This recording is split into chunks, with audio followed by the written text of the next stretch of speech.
সাপ কি কারণে পাচার হয় আমরা শুনেছি নেশা করার জন্য, কিন্তু আমাদের এটা জানতে হবে সাপ দিয়ে নেশা করা যায় না, ডাইরেক্ট সাপ থেকে নেশা করা যায় না। আমরা যতদূর জানি ক্যান্সারের জন্য অনেক কিছু হয়, কেমোর ক্ষেত্রে কিছু ওষুধ কাজে লাগে। সাপ হচ্ছে মানুষকে নিজের প্রেডিটার মনে করে না বা ভয়ের জিনিস মনে করে না।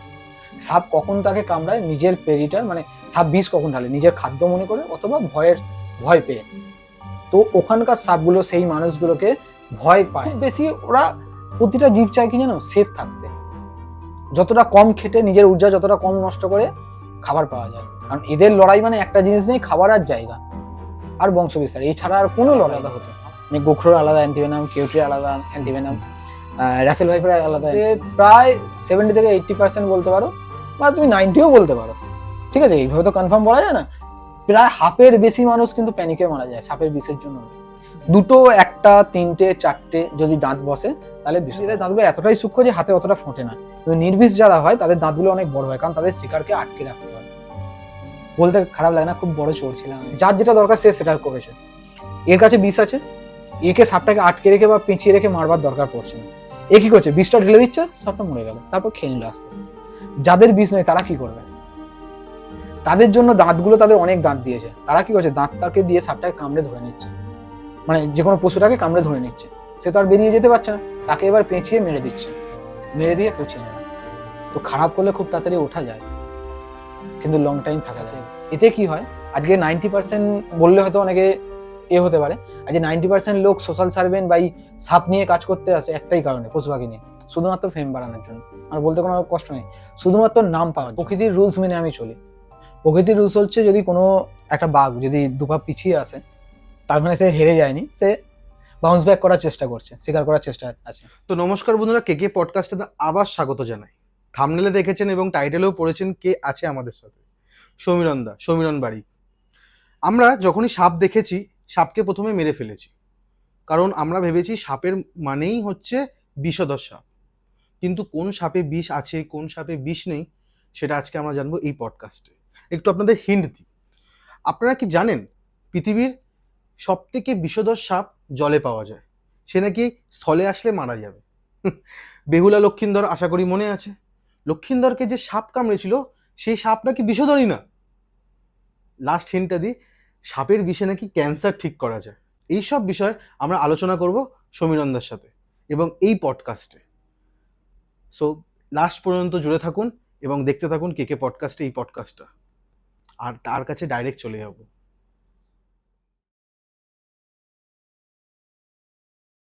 দাদা কেমন আছো? খুব ভালো আছি, আর অডিয়েন্সদের কাছেও নমস্কার, ভালোই আছি। মানে এই যে আজকে যে তুমি যে শুরু করলে যে মাঝে তুমি নেই, অনেকে কমেন্ট করছে এবং তুমি এটা বলছো, তুমি টাইটেলে পড়েছি, তোমার খারাপ লাগে না যে তুমি একটা সময়ে যে কি ছিলে আর দেখো, আজকে? খারাপ লাগে বলতে নো ডাউট এটা আমার ভালোবাসা, মানে আমার নেশা বলতে পারো। ভালোবাসা মানে ভালোবাসা অনেকে অনেক রকম ভাবে, বাট এটা আমার কাছে সত্যি একটা ভালোবাসা। ভালোবাসা দুই প্রকারই হয়, এটাও আমার কাছে এক ধরনের ভালোবাসা। আর কষ্ট লাগে না বলতে, একটা ব্রেকআপ হয়ে গেলে যেরকম কষ্ট লাগে, আমি এটা ছেড়ে আছি সেরকমই কষ্ট, সেম কষ্ট আমিও ফিল করছি। কিন্তু কিছু করার নেই, এখন আবার দুটো কষ্ট ফিল করতে হচ্ছে, যাই হোক। কিন্তু কিছু করার নেই, কারণ এমন একটা পরিস্থিতিতে পড়ে আছি, যদি আমি এটা করতে যাই হয় আমাকে জেল খাটতে হবে, না আমার অপরাধে এমন কোনো এলিগেশন আসবে যার ফলে আমার ফেক কেসে হয়তো জেল খাটতে হবে, যেটা হচ্ছে এখন। আমি ওপেনলি বলছি, আমার কোনো প্রবলেম নেই, ওপেনলি অনেক মানুষকে ফেক কেসে জেল হচ্ছে, তাকে জেল খাটানো হচ্ছে, তাকে পুরোপুরি বন্ধ করে দেওয়া হচ্ছে, দমানোর চেষ্টা হচ্ছে। সবচেয়ে আগে আমার উপর এটা ট্রাই করা হয়েছিল, তো আমি সেই টাইমে বেঁচে গেছিলাম। তারপর আমার আবার ট্রাই করা হয়েছিল, তখন আমি ভিডিওটা বন্ধ করে দিই। তারপর বাকিদেরকে এখন দেখতেই পাচ্ছেন সোশ্যাল মিডিয়ায় কি হচ্ছে, তাদেরকে ধরা হচ্ছে, অ্যারেস্ট করা হচ্ছে, ভিডিও বন্ধ করা হচ্ছে, এভাবেই চলছে। এটার কারণটা কি? তোমার এক সময় বলতে গেলে তোমার সমীরণ বারিক ইউটিউবে লিখবো এবং তার সাথে সাথে যদি লোকের কাছেও জানতে চেয়েছি যে ভাই সাপ ব্যাপারে তুই কিছু জানিস, মানে আমার থেকে বেশি সমীরণ বারিক জানে, সমীরণ দাকে জিজ্ঞেস কর। আজকে সেই সমীরণ বারিক নেই ইউটিউবে, এটার পেছনে কি কিছু ব্যাপার আছে? মানে বিশাল বড় কষ্ট, যেটা হয়তো ওপেনলি বলতে গেলে আমার উপর আবার অন্য কোনো প্রেশার আসতে পারে। যতটা মানে ব্যাপারটা কি হয়ে এই যাচ্ছে, প্রেশার আসার কারণটা কি? মানে তোমাকে প্রেশার আসার কারণ একটা মানুষ তোমাকে যে ইচ্ছা বুঝেই তোমাকে প্রেশারাইজ করতে পারে না, না? কিন্তু একটা জিনিস বুঝতে হবে, যারা উপর মহলে থাকে তারা কি ভাবে, যদি আমরা আমকে জাম বলি তাহলে সবাইকে সেটাই বলতে হবে আর সেটাই মেনে চলতে হবে, যেটা হচ্ছে আজকালকার দুনিয়া। তো সেটার বিরুদ্ধে যদি কেউ যায় তাহলে তারা ভুল। যেমন একটা এক্সাম্পল দিচ্ছি, আমরা আদিবাসীদেরকে দেখেছি, বহু আদিবাসীদেরকে দেখেছি, তাদেরকে যখন তারা গাছ কাটার বিরোধী করছে তখন তারা কিন্তু ভুল হয়ে যাচ্ছে, তাদের উপর কিন্তু অত্যাচার করা হচ্ছে, তাদেরকে মারা হচ্ছে, তাদের ঘর ছাড়ানো হচ্ছে, সবকিছু হচ্ছে। তো সেই জায়গা থেকে কিন্তু তারা তো ভুল তো কিছু করে না, তারা তাদের নেচারটাকে বাঁচানোর চেষ্টা করছে, তাদের সংসারটাকে বাঁচানোর চেষ্টা করছে। তো প্রতিটা মানুষ কিন্তু নিজের ফ্যামিলিকে সবসময় রক্ষা করার চেষ্টা করে, সেটা সবাই। কিন্তু যারা পাওয়ারে থাকে তারা ভাবে কি যে আমি যেটা বলবো সেটাই ঠিক, বাকি সব ভুল। তখন ভুল ঠিকটা ভুলে যায়, মানে তারা যেটা বলছে সেটা ঠিক ভাবে। এটা হচ্ছে কারণটা কি? সবচেয়ে প্রবলেম। কারণটা কি? এর কারণ ইগো প্রবলেম হতে পারে, বা কি প্রবলেম তো কনফার্ম বলতে পারবো না, নানা রকম প্রবলেম হতে পারে। তোমার সাথে যে প্রবলেমটার জন্য আজকে তুমি এখানে, বা তোমার আজকে ইউটিউবটা চলছে না, বা অনেক মানুষ তোমাকে এখনো তো কমেন্ট করে, জানতে চাই যে দাদা কেন এরকম হ্যাঁ, আমি ওপেনলি কোনোদিন ভিডিওতে বলিনি, কারণ আমি এখনো হার মানিনি। একটা জিনিস কি জানো তো, আমি ছোট থেকে না নেচারের প্রতি বেশি মানে বিশ্বাস করি, আর প্রকৃতির রুলস মেনে আমি চলি। প্রকৃতির রুলস হচ্ছে, যদি কোনো একটা বাঘ যদি দুপা পিছিয়ে আসে, তার মানে সে হেরে যায়নি, সে বাউন্স ব্যাক করার চেষ্টা করছে, স্বীকার করার চেষ্টা আছে। পিছিয়ে আসা মানে সে জাম্প করবেই।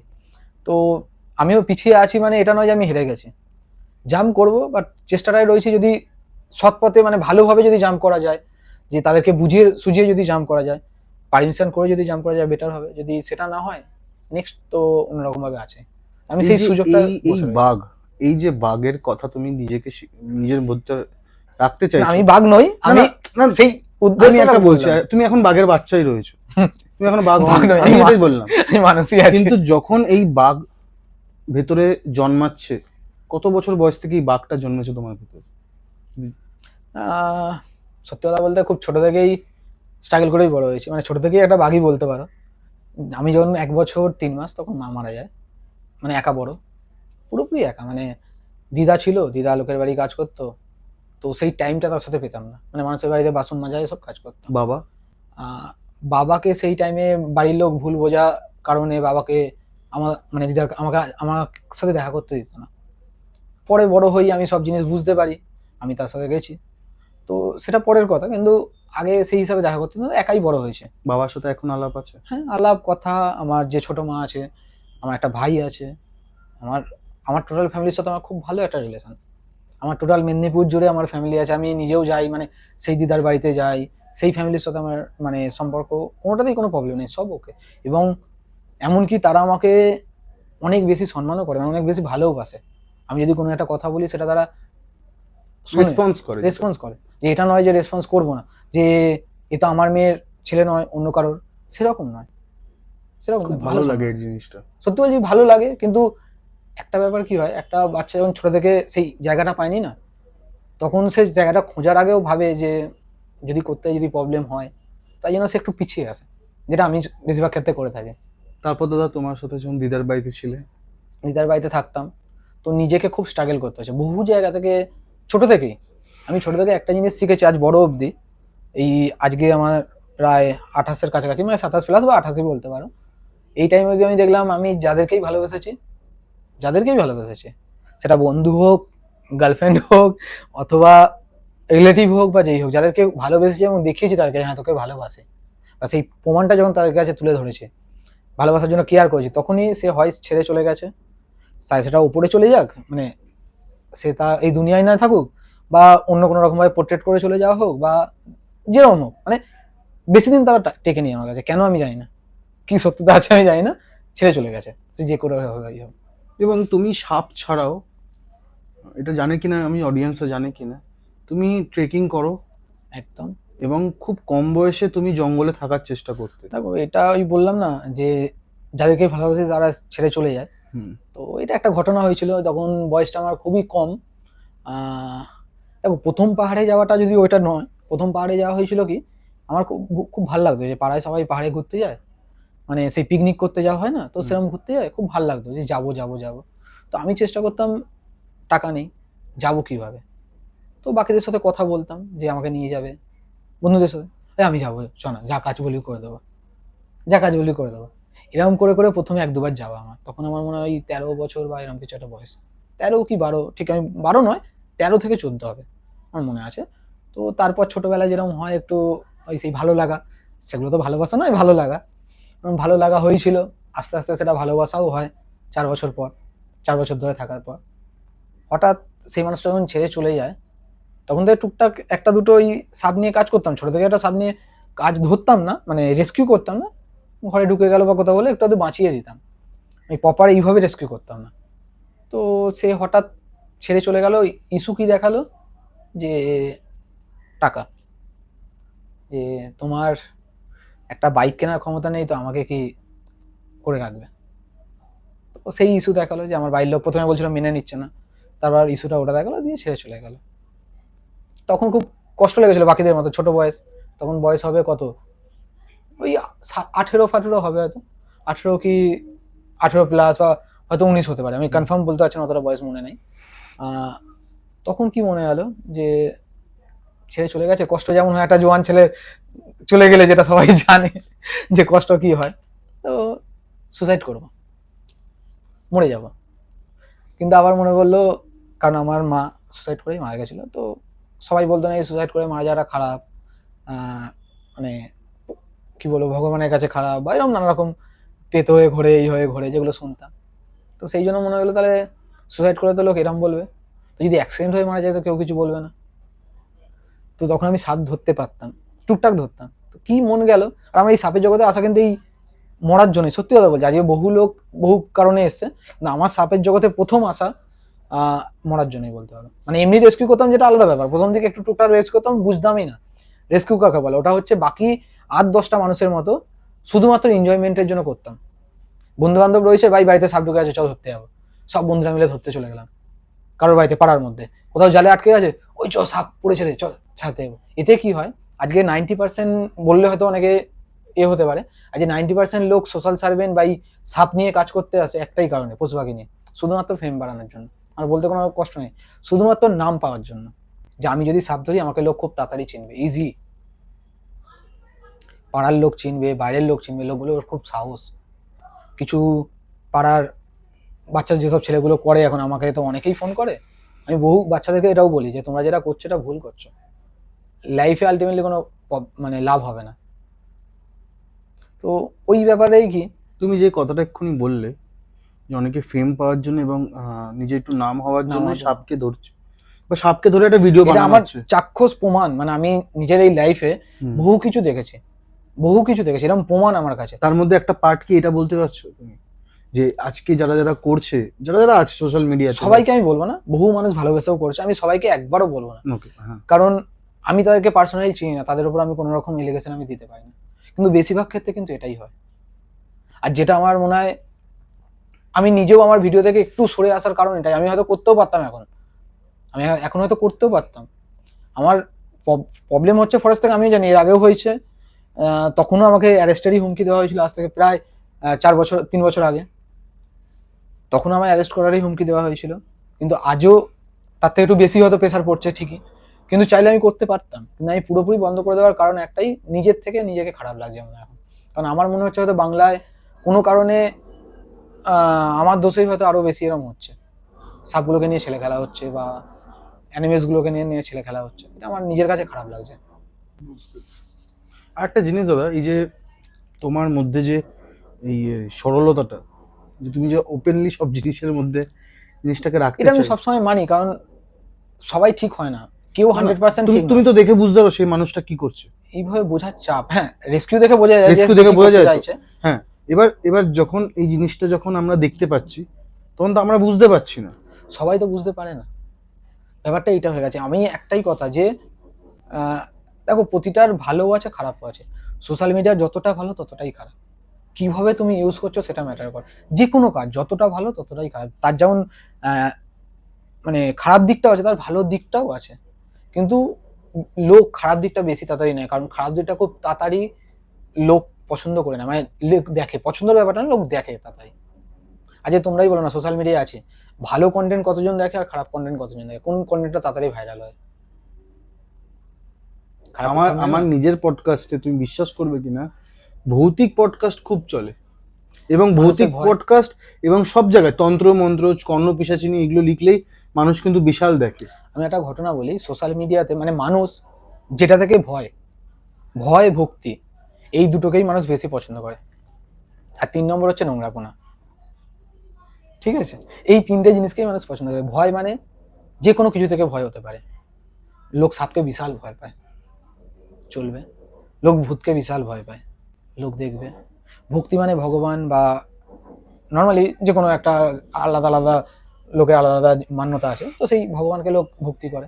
আর ভয় থেকেই বেশিরভাগ ভক্তির সৃষ্টি হয়, কারণ আমরা ভয় পাই বলেই ভক্তি করি। কিন্তু নিজে মরতে বা নিজের ফ্যামিলিকে বাঁচাতে তবেই আমরা ভক্তি করছি, নয় সাথে আমাদের ভক্তির কি দরকার? আমরা ভয় পাই বলে আমরা সেই উপরে যে একজন আছে বা আমরা তাদের কাছে প্রার্থনা করছি যে আমাকে ভালো রেখো, আমার ফ্যামিলিকে ভালো রেখো। কেন? ভয় পাই বলেই তো। যদি ভয় না পেতাম কি তাকে ভক্তি করতাম আমরা? একবার ভেবে দেখো, যদি কোনো রকম ভয় থাকতো না তাহলে ভক্তি করতাম? তো ভয়টা একদিকে ভালো। হয়তো ভালো।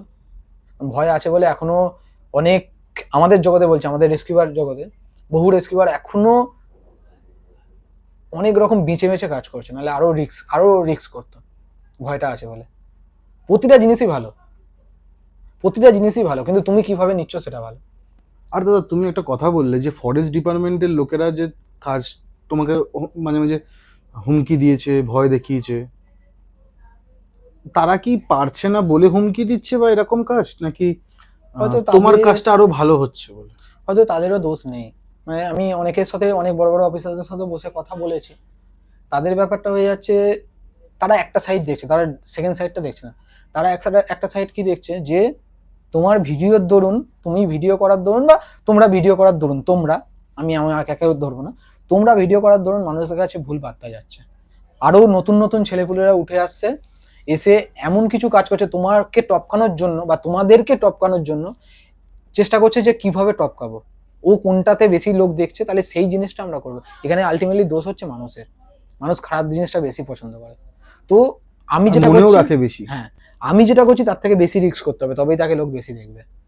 সেইটা করতে গিয়ে বেশি রিস্কে পড়ে যাচ্ছে মানুষ, আর যেটা সত্যি প্রবলেমজনক, সত্যি প্রবলেমজনক। আমি বলছি কি, হ্যাঁ, আমি কিন্তু কথাটা যেটা জিজ্ঞেস করলাম সেটা তুমি বুঝতে পেরেছো? যেটা হচ্ছে যে ফরেস্ট ডিপার্টমেন্টটা কি ঠিক করছে কি ভুল করছে? আজকে তারা কাজ করছে না বলেই তোমার মতো লোকেরা কিন্তু আজকে আমাদের জায়গায় দেখতে পাচ্ছি। নেই, কার কাছে অপশন নেই? ফরেস্ট ডিপার্টমেন্টের কাছে অপশন নেই। তারা কি করে? তারা তো কাজ করুক, তাহলে কাজ করার মতো তো লোক বল নেই। তোমাদেরকে নিচ্ছে না কেন? তোমরা তো খালি তুমি একটা আচ্ছা, কথা বলো মাঝে মাঝে। আমাদের কথা ছেড়ে দিলাম, আমি বলছি আমাদের বেঙ্গলে কাজের অপশন কতটা, শিক্ষাগত যোগ্যতা নিয়েও লোকের কাজের অপশন কতটা? আমাদের গভর্নমেন্টের কাছে সেই ফান্ডই নেই যে ফরেস্ট ডিপার্টমেন্টের লোক নেবে বা ফরেস্ট ডিপার্টমেন্টে কাজ করাবে। এটা কঠিন সত্য, মানতে হবে সরকারকে, খুব কঠিন সত্য। সেই ফান্ড নেই কাজ করাবে। তাহলে ভয় দেখানোর অধিকারও তাদের আছে। আমি কি বললাম, তারা শুধুমাত্র খারাপ দিকটা দেখছে, ভালো দিকটা দেখছে না। আমি এটাই বলতে যাচ্ছিলাম যে তারা কি দেখছে, যে এতে আরো মানুষের ক্ষতি হচ্ছে বা সাপেরও ক্ষতি হচ্ছে, কিন্তু তারা দেখছে না যে এই কিছু ইউটিউবারদের জন্য, এই কিছু সোশ্যাল মিডিয়াতে যারা ভিডিও ছাড়ে তাদের জন্যই আজকে 90% মানুষ সচেতন হয়েছে, বাঁচানোর জন্য কাজ করছে। একদম। তারা 10% মানুষটাকে ধরছে, তারা কিন্তু 90% মানুষটাকে ধরছে না, যারা সচেতন হয়েছে, যারা বাঁচানোর জন্য চেষ্টা করছে। আজকে যুব সমাজ এগিয়ে আসছে বাঁচানোর জন্য, কিন্তু সেইটা তারা ধরছে না। তারা 10%টাকে ধরে বারবার চলবার চেষ্টা করছে, আর সেই 10% নিয়ে তারা পাওয়ারে আছে। তারা চেষ্টা করছে এদেরকে কিভাবে দমাবো, যেমন করে হোক দমাবই, এটা হচ্ছে ব্যাপার। আর হয়তো তাদের ওপর মহল থেকেও প্রেসার আসছে, কারণ সবাই তো খারাপ হয় না, তাদের ওপর মহল থেকে। আমি বহু অফিসারদের সাথে মিশেছি, পার্সোনালি কথা হয়, কিন্তু সবাই খারাপ হয় না। অনেক ভালো ভালো অফিসার আছে, আমি বলছি অনেক ভালো ভালো অফিসার আছে। আমি অনেক রকম খারাপ ব্যবহারও আমি পেয়েছি অফিসারদের থেকে। কোনো মানুষ মানে আমার ওপর কাগজ ছুঁড়ে ফেলে দিচ্ছে যে এক্ষুনি বেরো নাহলে অ্যারেস্ট করাবো, কথা বলতে গিয়ে। তো এরকম অনেক কিছু হয়েছে, কিন্তু আবার অনেক ভালো অফিসারও পেয়েছি। একটা খারাপ শুনতে পারি? খারাপ নাম নিলে প্রবলেম আছে। নাম নিও না। নাম না, ওই কাগজ ছুঁড়ে ইনসিডেন্ট আমি জানতে চাইছি। আমি ওনার কাছে গেছিলাম আমাদের এনজিওর তরফ থেকে, যে এরকম ব্যাপার, আমরা এই কাজ করি। তো সে আগে থেকে আমায় চিনতো, আমি জানতাম না। এলাম কজন আর দেখে, তো তার এতটাই রাগ, সে আমার ওপর যে কাগজটায় আমরা লিখি কোনো ডিপার্টমেন্টে অফিসিয়ালি করতে একটা লিখতে হয় যে আমরা কি কারণে গেছি, কি ব্যাপারে গেছি, কি মিটিং করতে গেছি। তো সেই মিটিংটা আমরা লিখতে হয়, সেই কাগজটা আমার ওপরই ছুঁড়ে ফেলে দিল, মারলো আমাকে ছুঁড়ে। একজন বড় অফিসার, তাও মানে খুব হাই লেভেলের, ছুঁড়ে আমার ওপর মারলো যে এক্ষুনি বেরিয়ে যাও নাহলে তোমায় অ্যারেস্ট করবো। এবং আবার এমনও অফিসার পেয়েছি যিনি আমাকে সামনে টেবিলে বসে আমার সাথে গল্প করছে। এবং রিসেন্টলি আমাদের প্রোগ্রামের, মানে রিসেন্টলি বলছি, আমরা তাদের সাথে জয়েন্টলি একটা প্রোগ্রাম করারও পরিকল্পনা করছি। মানে হয়তো সাপ নিয়ে নয়, বাট অ্যানিমেলস নিয়ে বন্য প্রাণী বন্য প্রাণীকে রক্ষা করার জন্য হুম। প্রোগ্রাম করার চেষ্টা করছে। আমরা আরো অনেক এনজিওর সাথে চেষ্টা করছি, কথা চলছে, আলোচনা হচ্ছে। তোমার এতটা কি হবে। মনে হয় এই যে খারাপ ব্যবহারটা, এটার কি উপর মহলের কিছু চাপের ফলে তোমার হতে উপর পারে, আমার মনে হচ্ছে সেই ওনার থেকেও মানুষটা যে তো চায় না যে একটা ছেলেকে বা একটা আননোন পার্সনকে আমি ইনসাল্ট করবো, দাও আচ্ছা কোনো মানুষই কি চায় কারোর ক্ষতি করি? চায় না। না। আমার নিশ্চয়ই মনে হচ্ছে হয়তো এমন কোনো উপর মহল থেকে চাপ এসছে তার কাছে, তারও উপর মহলে তাকেও বাধ্যতামূলক হয়তো আমার সাথে সেই রিয়াকশনটা করতে হয়েছে। আর এত বেশিবার চাপ এসছে, সে হয়তো রেগে গেছে, ওই জন্য ফ্রাস্ট্রেশন হয়ে গেছে। তো তোমার যে এই সরলতাটা বা যে সরল ভাবে সব জিনিস করো বা কাজও করেছো, আমি একটা জিনিস ফায়দা নিয়েছে? অনেকে ফায়দা নিয়েছে। ছোট্ট থেকে আমি বললাম না, যাদেরকে ভালোবেসে তারাই সরে গেছে, মানে ধোকা দিয়ে গেছে, অথবা মানে আমাকে আমার সাথে এমন পোর্ট্রেট করেছে। আমি আজও বলছি, আমি কাউকে খারাপ বলি না, কারণ আমার কাছে তারা কোনো না কোনো টাইম, যেমন আমি তাদেরকে ভালোবেসেছি, তারাও কোনো না কোনো টাইমে ভালোবেসেছে। এবার সেটা মন থেকে কি থেকে সেটা তো আমি জানি না, কিন্তু আমার কাছে তাদের ইম্পর্টেন্স ছিল, আজও আছে। একটা নয় যে নেই, তারা ছেড়ে চলে গেছে বলে তাদের নামে খারাপ বলবো, একবারও নয়। আমি আজও বলি, আমার কাছ থেকে যারা ছেড়ে চলে গেছে, আমাকে যারা এমন এমন ভাবে ফাঁসিয়ে দিয়ে গেছে বা এমন ভাবে আমাকে কষ্ট দিয়ে গেছে, যে আচ্ছা আচ্ছা ছেলে হলে হয়তো সুসাইড করে নিত, বা মানে দেয়ালে পুরো পিঠ ঠেকিয়ে দিয়ে চলে যাওয়ার মতো খারাপ। অন্য ছেলে হয়তো তার সাথে মারপিট করতো, ঝগড়া করতো, অনেক কিছু করতো। আমি সিম্পলি সরে চলে এসেছি, তাকে তার মতো করতে দিয়েছি। আমার পাড়াতেও কিছু মানুষ আছে, তারা বলতো যে ওকে কেন ছেড়ে দিলি, কেস কর, অথবা ও যেখানে কাজ করছে সেই জায়গাটায় এ কর, মানে অনেক বন্ধু বান্ধব যে জানতে পারবে না। আমি বললাম কেন, সে তার মতো করে খাচ্ছে, খাক না, আমার কি প্রবলেম, সে তার মতো থাক, সে যদি আরো বড় হয় আমি খুশি হব। একটু যেতে পারি আমরা সেই জায়গাতে, কিভাবে এটা সেই শুরু? নামটা নিলে না, নাম controversy হয়ে নাম যাবে। আমি একদমই জানতে চাইবো না, কোনোভাবে নাম আমি জানতে চাই না। যদি যেমন আমি তুমি- একটা ছোট্ট একটা এক্সাম্পল তুমি দিচ্ছি। যদি একটু শুরু থেকে শেষ করো, যে তোমার একটা সময় এত হিউজ একটা ফ্যান বেস ছিল এবং ফেস ভ্যালু ছিল দাদা, এটা কিন্তু বাস্তব যেটা, সেখান থেকে আজকে সমীরণ বারিক অনেক চেনেই না কেউ, চেনেই না হতে পারে। আজকে অনেকেই আমাদের চেনে না। পডকাস্টে মানে অনেকে ভাববে যে সমীরণ বারিক কে, চিনি না, কারণ তারা এক সময় কিন্তু সাপের ভিডিও দেখেছে তোমার। কারণ পশ্চিমবঙ্গে বা বাংলাতে যদি দেখতে গেলে তুমি একমাত্র প্রথম ছিলে একদম। যারা- আমার বাংলাতে যদি কেউ ভিডিও করে, সাপের বিষয়ে ইন্ডিয়ার মধ্যে, বা আমি বন্যপ্রাণী। বাংলাদেশের কথা বলছি না, ইন্ডিয়ার মধ্যে যদি বাংলা ভাষায় যদি কেউ প্রথম ভিডিও করে, সেটা আমিই ছিলাম। এবং তুমি এই বন্যপ্রাণী নিয়ে প্রথম কাজ করা শুরু প্রথম করো। না, কাজ আরো অনেকেই করেছে, কিন্তু তারা যদি ভিডিও করতো তারা হিন্দিতে করতো, বাংলায় কেউ করতো না, কারণ বাংলাটাকে কেউ প্রমোট করতো না, কারণ বাংলাতে অডিয়েন্সটা খুবই কম। বাংলাতে অডিয়েন্স খুবই কম, হিন্দি হলে তাড়াতাড়ি ভাইরাল হয়। তো সেই হিসাবে কেউ বাংলায় করতো না। আমার কি মনে হলো যে আমি কাদেরকে বোঝানোর জন্য কাজ করছি, আমার তো ভিডিও ভিউজের দরকার ছিল না। না, আমার দরকার ছিল কি, মানুষের কাছে গিয়ে তাদেরকে বোঝানো, হয় সোশ্যাল মিডিয়া হোক বা তাদের কাছে গিয়ে হোক। সোশ্যাল মিডিয়াটা একটা ইজি পদ্ধতি, যে মানুষকে আরো বেশি মানুষকে বোঝানো যাবে, যাদের কাছে যেতে পারছি না। তার জন্য আমি বাংলা শুরু করলাম, তাতে আমার ভিউজ হোক নাই হোক, আমি এটা ভেবেই শুরু করেছি যে মানুষকে কতটা বেশি সচেতন করা যায়। তো সেই জায়গা থেকে আমি বাংলায় শুরু করি, এবং যখন আমার ওই শুরু করার পর বাংলায়, এবং খুব তাড়াতাড়ি মানে 4-5 মাসের মধ্যে আমার প্রায় একটা ভালো 50-60 হাজারের ওপর সাবস্ক্রাইবার হয়ে যায়, একটা ভিউজ বেস, একটা ফ্যান বেস অনেক বেশি তৈরি হয়ে যায়, তখন আরো বহু মানুষ বাংলায় শুরু করে ফেলে। মোটামুটি তখন বহু মানে 10 জন হয়তো শুরু করে।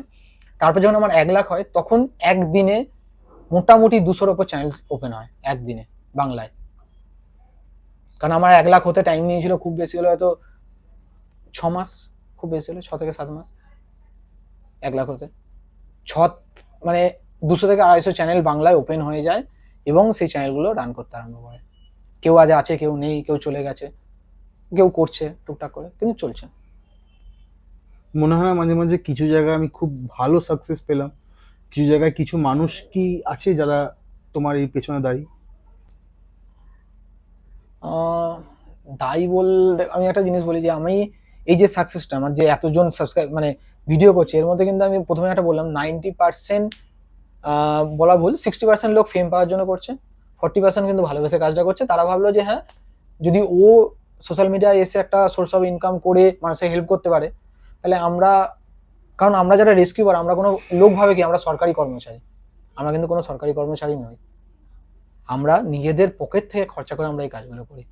আবার আমাদের যত রেস্কিউ আছে তার মধ্যে খুব কম লোক রেস্কিউ করতে গিয়ে টাকা নেয়, টাকা নিতেই চায় না, কারণ তারা এই অ্যানিমেলসটাকে ভালোবেসে রেস্কিউ করতে যায়। তুমি নাও না, এরকম খুব কম লোক আছে। আর কারণ টাকা নিতে গেলে প্রবলেমটা কি হয়, আপনার বাড়িতে একটা সাপ ঢুকেছে, আমি বলে আমি ওকে কেন 200 টাকা দিতে যাবো, আমি ওকে পিটিয়ে মেরে দেবো, কেন 200 টাকা দিতে যাবো? হ্যাঁ, তো এই জন্য কি হয়, লোক টাকা দিতে চায় না, ওই জন্য যত রেস্কিউ আছে তারা ফ্রি অফ কস্টই কাজ করতে চায়, যে আমরা টাকা নেবো না, আমরা পশুটাকে বাঁচাবো। আর আজকে যেমন সেই সব মানুষের উপর ফেক কেসে যখন তারা অ্যারেস্ট হয় না, খুব খারাপ লাগে আমার। কারণ কোনো রেস্কিউ বাড়ি সে যতই খারাপ হোক, ইউটিউবে ভিডিও বানানোর জন্য যদি কোনো রিস্ক দেখিয়েও থাকে, কিন্তু সে মানবিকতার দিক থেকে ওই পশুটার কিন্তু ক্ষতি চায় না। হয়তো মানে কি বলে, কোনো ক্ষতি ভাবে ওইভাবে চায় না, হয়তো ভিডিও করার জন্য কিছু করে ফেলো সেটা আলাদা ব্যাপার, কিন্তু সত্যিকারে বলতে গেলে মন থেকে হয়তো ক্ষতি চায় না অতটা। কারণ তারা চায় সবসময় পশুটাকে বাঁচাবো, ফ্রি অফ কস্ট। রাত আমরা যারা রেস্কিউবার হই, আমাদের কত কষ্ট করতে হয় বলি, রাত্রি 3টে রেস্কিউ করতে যাই, রাত্রি 2টো রেস্কিউ করতে যাই, ভোর 4টে, 1টা, 2টো, কোনো ঠিক নেই, যখন তখন রেস্কিউ। খাচ্ছি, খেতে বসলাম, কল এসে গেল, ছুটতে হলো রেস্কিউ করতে। এমনকি আমার ঘটনা, আমি অনেকে জানে না আমি কি করি, আলটিমেটলি আমার চলে কিভাবে। ইউটিউবের টাকা আজ পর্যন্ত আমি আমার নিজের জন্য খরচা করিনি, খুব কম। আমি বলি, দাদা আমার এই জায়গা ঢোকার আগে আমি কি আমরা পেছনে একটু যেতে পারি, যেখানে হচ্ছে তোমার কিছু মানুষের জন্য আজকে যেখানে তুমি কিছু মানুষ বলতে দেখো, যে মানুষগুলো ছাড়া আমার হয়তো ইউটিউব দাঁড়াতো না, সেই মানুষগুলোই আবার ইউটিউবটাকে শেষ করে দিয়ে গেছে। সোশ্যাল মিডিয়াটা আমার, মানে সোশ্যাল মিডিয়া থাকার ইন্টারেস্টটা শেষ করে দিয়ে গেছে, ব্যাপারটা এটা হতে পারে। আমি তো ওভার দ্য ফোন যখন তোমার সাথে কথা হতো, তুমি তাদের জন্য যা করেছো, তুমি আমাকে বলেছো অনেক কিছু। দেখো আমি আজকে আমার মানে আমি একটু শেষ করে দিলাম। হ্যাঁ। তাদের জন্য যা যা করেছো না অতুলনীয়, মানে নিজের ভাইয়ের জন্য অনেকে মানুষ করে না, এবং আহ, সেটার জন্য তোমাকে অনেক কষ্ট সইতে হয়েছে দাদা। এটা সবাই জানে না, আমি জানি। আমি জানি না অনেকে কারা খুব কাছের মানুষ ছাড়া তারা জানে না, কিন্তু আমাকে যখন তুমি বলেছিলে, আমি কারোর নাম তো নিচ্ছি না, আমি শেষ করবো এই বিষয়টা নিয়ে। আমি জানি তোমার বলতে খুব কষ্ট হয়। সেই মানুষগুলোকে বর্তমানে এখন তুমি বসে আজকের কেকে পডকাস্টে সেই মানুষগুলোকে কি বলতে চাও? নাকি তুমি তাদেরকে একটু হেট করে বলতে চাইছো, বা তাদের ব্যাপারে তুমি হেট একদম না। করো, নাকি তুমি তাদের কি বলতে চাও ভেতর থেকে, তোমার সত্যি। মনের ভেতর যেটা আছে সেটা দাদা বলো। সত্যি কথা বলতে গেলে, আমি কারোর উপরই হেট করি না। আমি এখনো চাই তারা সাকসেস হোক, আমি এখনো চাই তারা সাকসেস হোক। কারণ তারা তবেই বুঝবে যে সাকসেস হবার পর যে জায়গা থেকে আমি যেটা করেছিলাম ওদের জন্য, ওরা একজনকে এরকম করুক, আমার মতো কাউকে একজনকে করুক, যে জায়গা থেকে ওদেরকে তুলে এনেছিলাম, মানে যে জায়গা থেকে ওদের সাথে ছিলাম, সেই জায়গাটা ওরা একবার ফিল করুক, তবে বুঝতে পারবে যে এটা আমি করেছি আলটিমেটলি ওদের কোনো ক্ষতির জন্য করিনি, বা ওদের খারাপের জন্য করিনি, ওদের ভালোর জন্যই করেছিলাম। সেটা আমি চাই বুঝুক, আর আমি চাই এখন ওরা দাঁড়াক, আরো বড় হোক। হয়তো ওপেনলি বলতে গেলে আমি জানি না কি হতে পারে। যখন ওরা ওদের বিজনেস বাড়ায়, যখন জানতে পারি, আমি সবচেয়ে প্রথম মনে হয় আমি হ্যাপি হয়েছিলাম, আর আজও হ্যাপি হব। যখন একটা ঘটনা তাহলে বলি, ওদের একটা প্রবলেম হয়েছিল, আমি জানি এগুলো বলা কতটা হচ্ছে, কারণ আমি নাম না নিলেও কিন্তু কন্ট্রোভার্সি হয়ে যায়, আমি দেখেছি আমাকে নিয়ে অনেক ভুলভাল কথা হয়। আমি প্রথম দিকে একবার বলে ফেলেছিলাম রাগের মাথায়, তারপর থেকে আর বলি না। যখন ওদের একটা প্রবলেম হয়েছিল, আমার আমাদের এনজিওর যিনি লিগাল অ্যাডভাইজার, কারণ পরিচিতি ছিল না অতটা, তার কাছেই গিয়েছিল যে এই প্রবলেম থেকে কিভাবে বেরোবো। আমাকে তখন উনি বললেন যে কি করবো।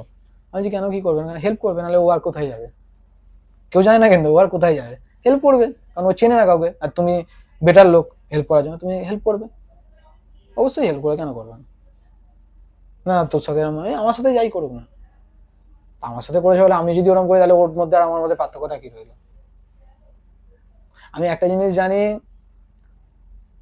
যে সে যেটা করেছে আমি যদি সেটা করি, তাহলে তার আর আমার মধ্যে কোনো পার্থক্য নেই।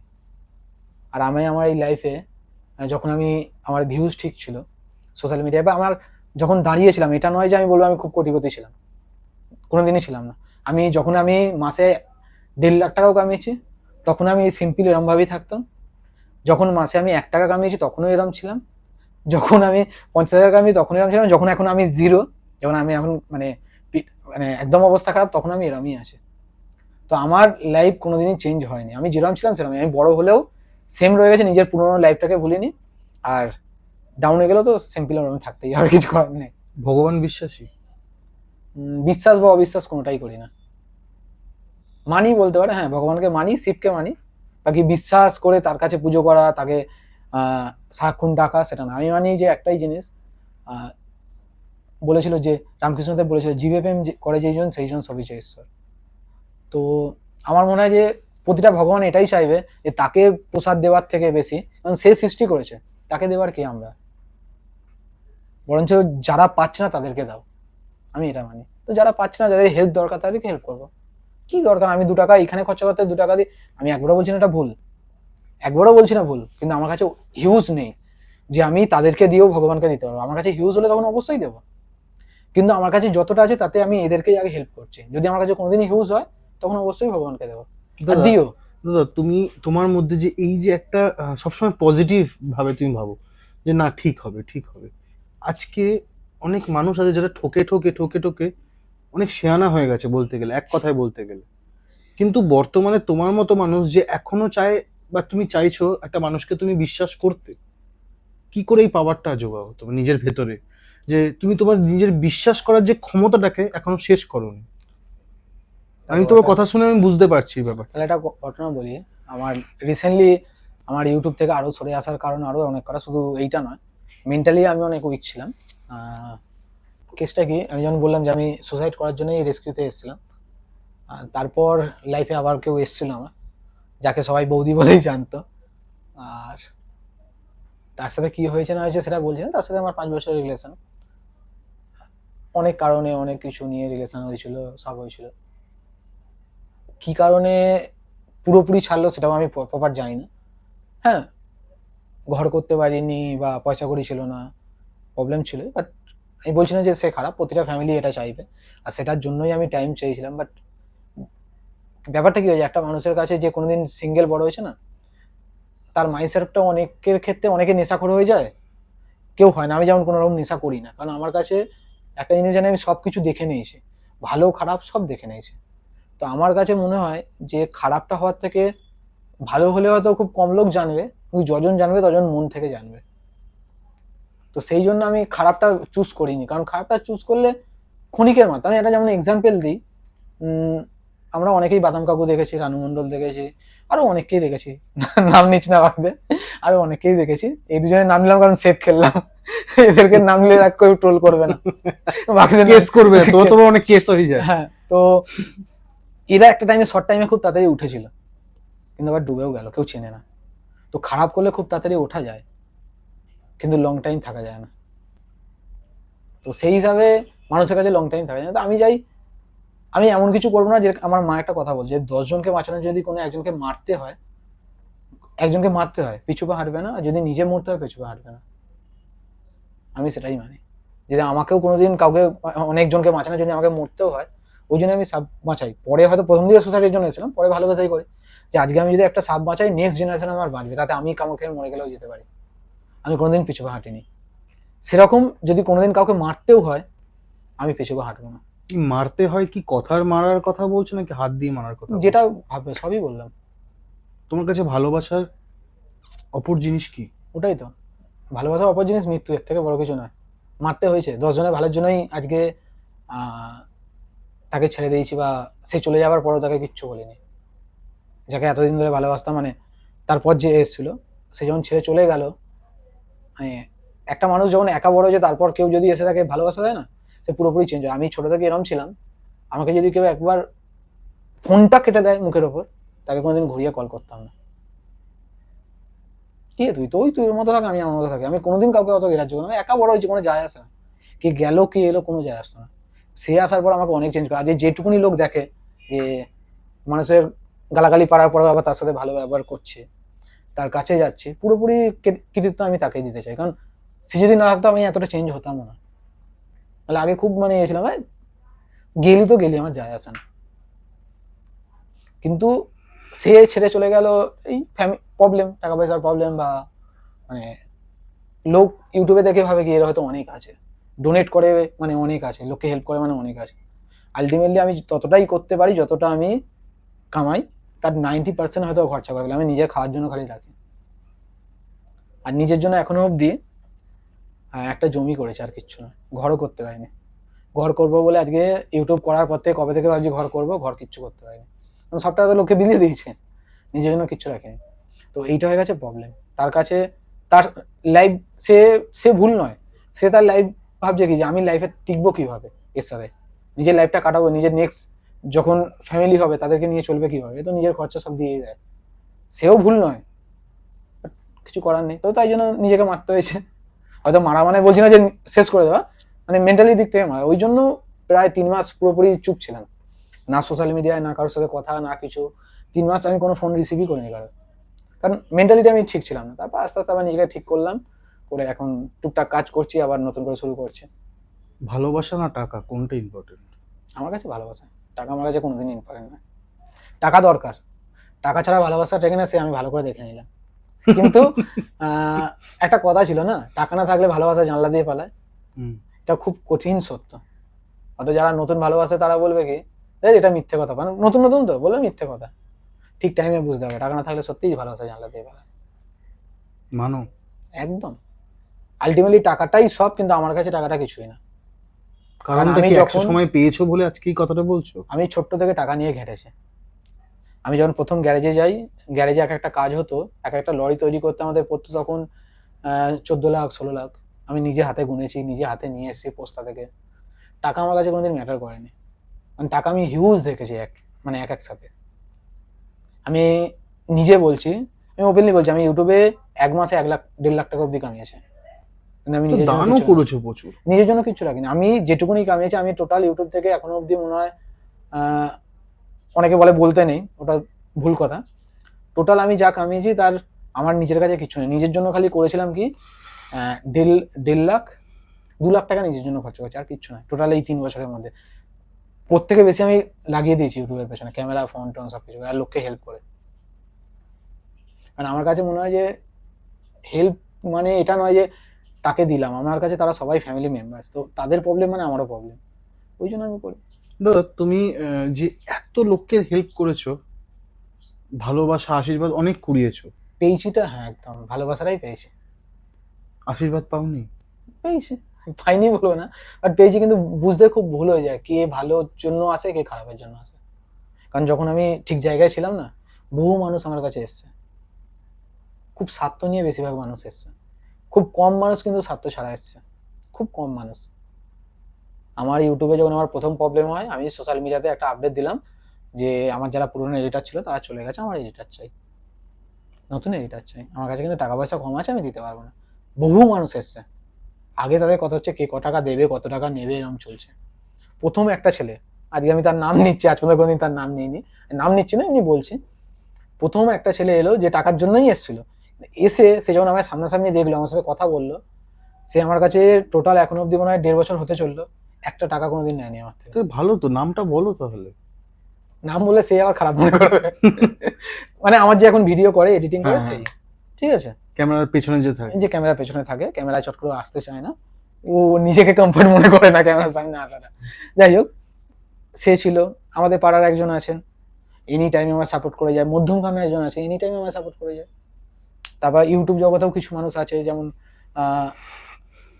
গৌরব দা আছে, এরা আছে, তো আমাকে এনি টাইম সাপোর্ট করে যায়। এরা আমার বিপদের টাইমেও কিন্তু আমাকে সাপোর্ট করে গেছে, হয়তো টাকা দিয়ে না হলেও মেন্টালি বা অন্যরকম দিক থেকে আমাকে সাপোর্ট করে গেছে। যেমন এই যে এখন আমার এডিটিং করে, সে হয়তো টাকা দিয়ে নয়, কিন্তু সে পুরোপুরি নিজের সবকিছু দিয়ে কাজ করে যায়। নিজের পরীক্ষা মাঝখানে আমার ভিডিও এডিট করে দিচ্ছে, আজ পর্যন্ত একটা টাকা নেই, তারও প্রবলেম ফ্যামিলির। তারপরেও সে বলেছে দাদা তুমি জবে দিতে পারবে দেবে, না দিতে পারবে না দেবে, কি আছে, হয়তো বসে থাকি এডিট করছি, যাবো ঘুরে আসবো। কিন্তু বাকিরা যারা এসছে, শুরু থেকে বলছি, যারা এসছে, শুনতে খারাপ লাগলেও যারা এসছে তারা কোনোদিন ফ্রিতে কাজ করেনি, টাকা পেয়েছে তবে। আমার এমনকি একজন বন্ধু, নিজেকে বন্ধু বলতো, সেও যেই টাকা পাওয়া বন্ধ করে দিল, সে আসা বন্ধ করে দিল। তো এটাও তো হতে পারে তার টাকাটা দরকার সেই মুহূর্তে। আমার কথা হচ্ছে টাকা দরকার, কার টাকা দরকার নেই? আমার কি টাকা দরকার নেই? না, আমি তারও ওই টাকা কথাটা বলছি না দাদা, তুমি বুঝতে পেরেছো আমি আশা করি। ধরো তোমার এখন টাকার দরকার, তুমি টাকার জন্য একটা যে জায়গায় কাজ করছিলে, সে তোমাকে সেটা দিতে পারছে না বা পূরণ করতে পারছে না, তুমি অন্য একটা জায়গা দিয়ে সেই জিনিসটা পূরণ করছো। তো এটা কি খারাপ তার জন্য না তোমার জন্য? দেখো, আমি খারাপ ভালো তো ঠিক বিচার করতে হবে না। আমি যেটা বলতে চাইলাম যে সে টাকাটা যতদিন পাচ্ছে আমার কাছে এলো, ও। যেদিন থেকে টাকা পাওয়া বন্ধ হলো, বা তোমার অসুবিধা হচ্ছে যখন। অসুবিধা দিতে একটু অসুবিধা হচ্ছে, বলছি কিছুদিন পর দেবো, সে আর মুখই দেখালো না।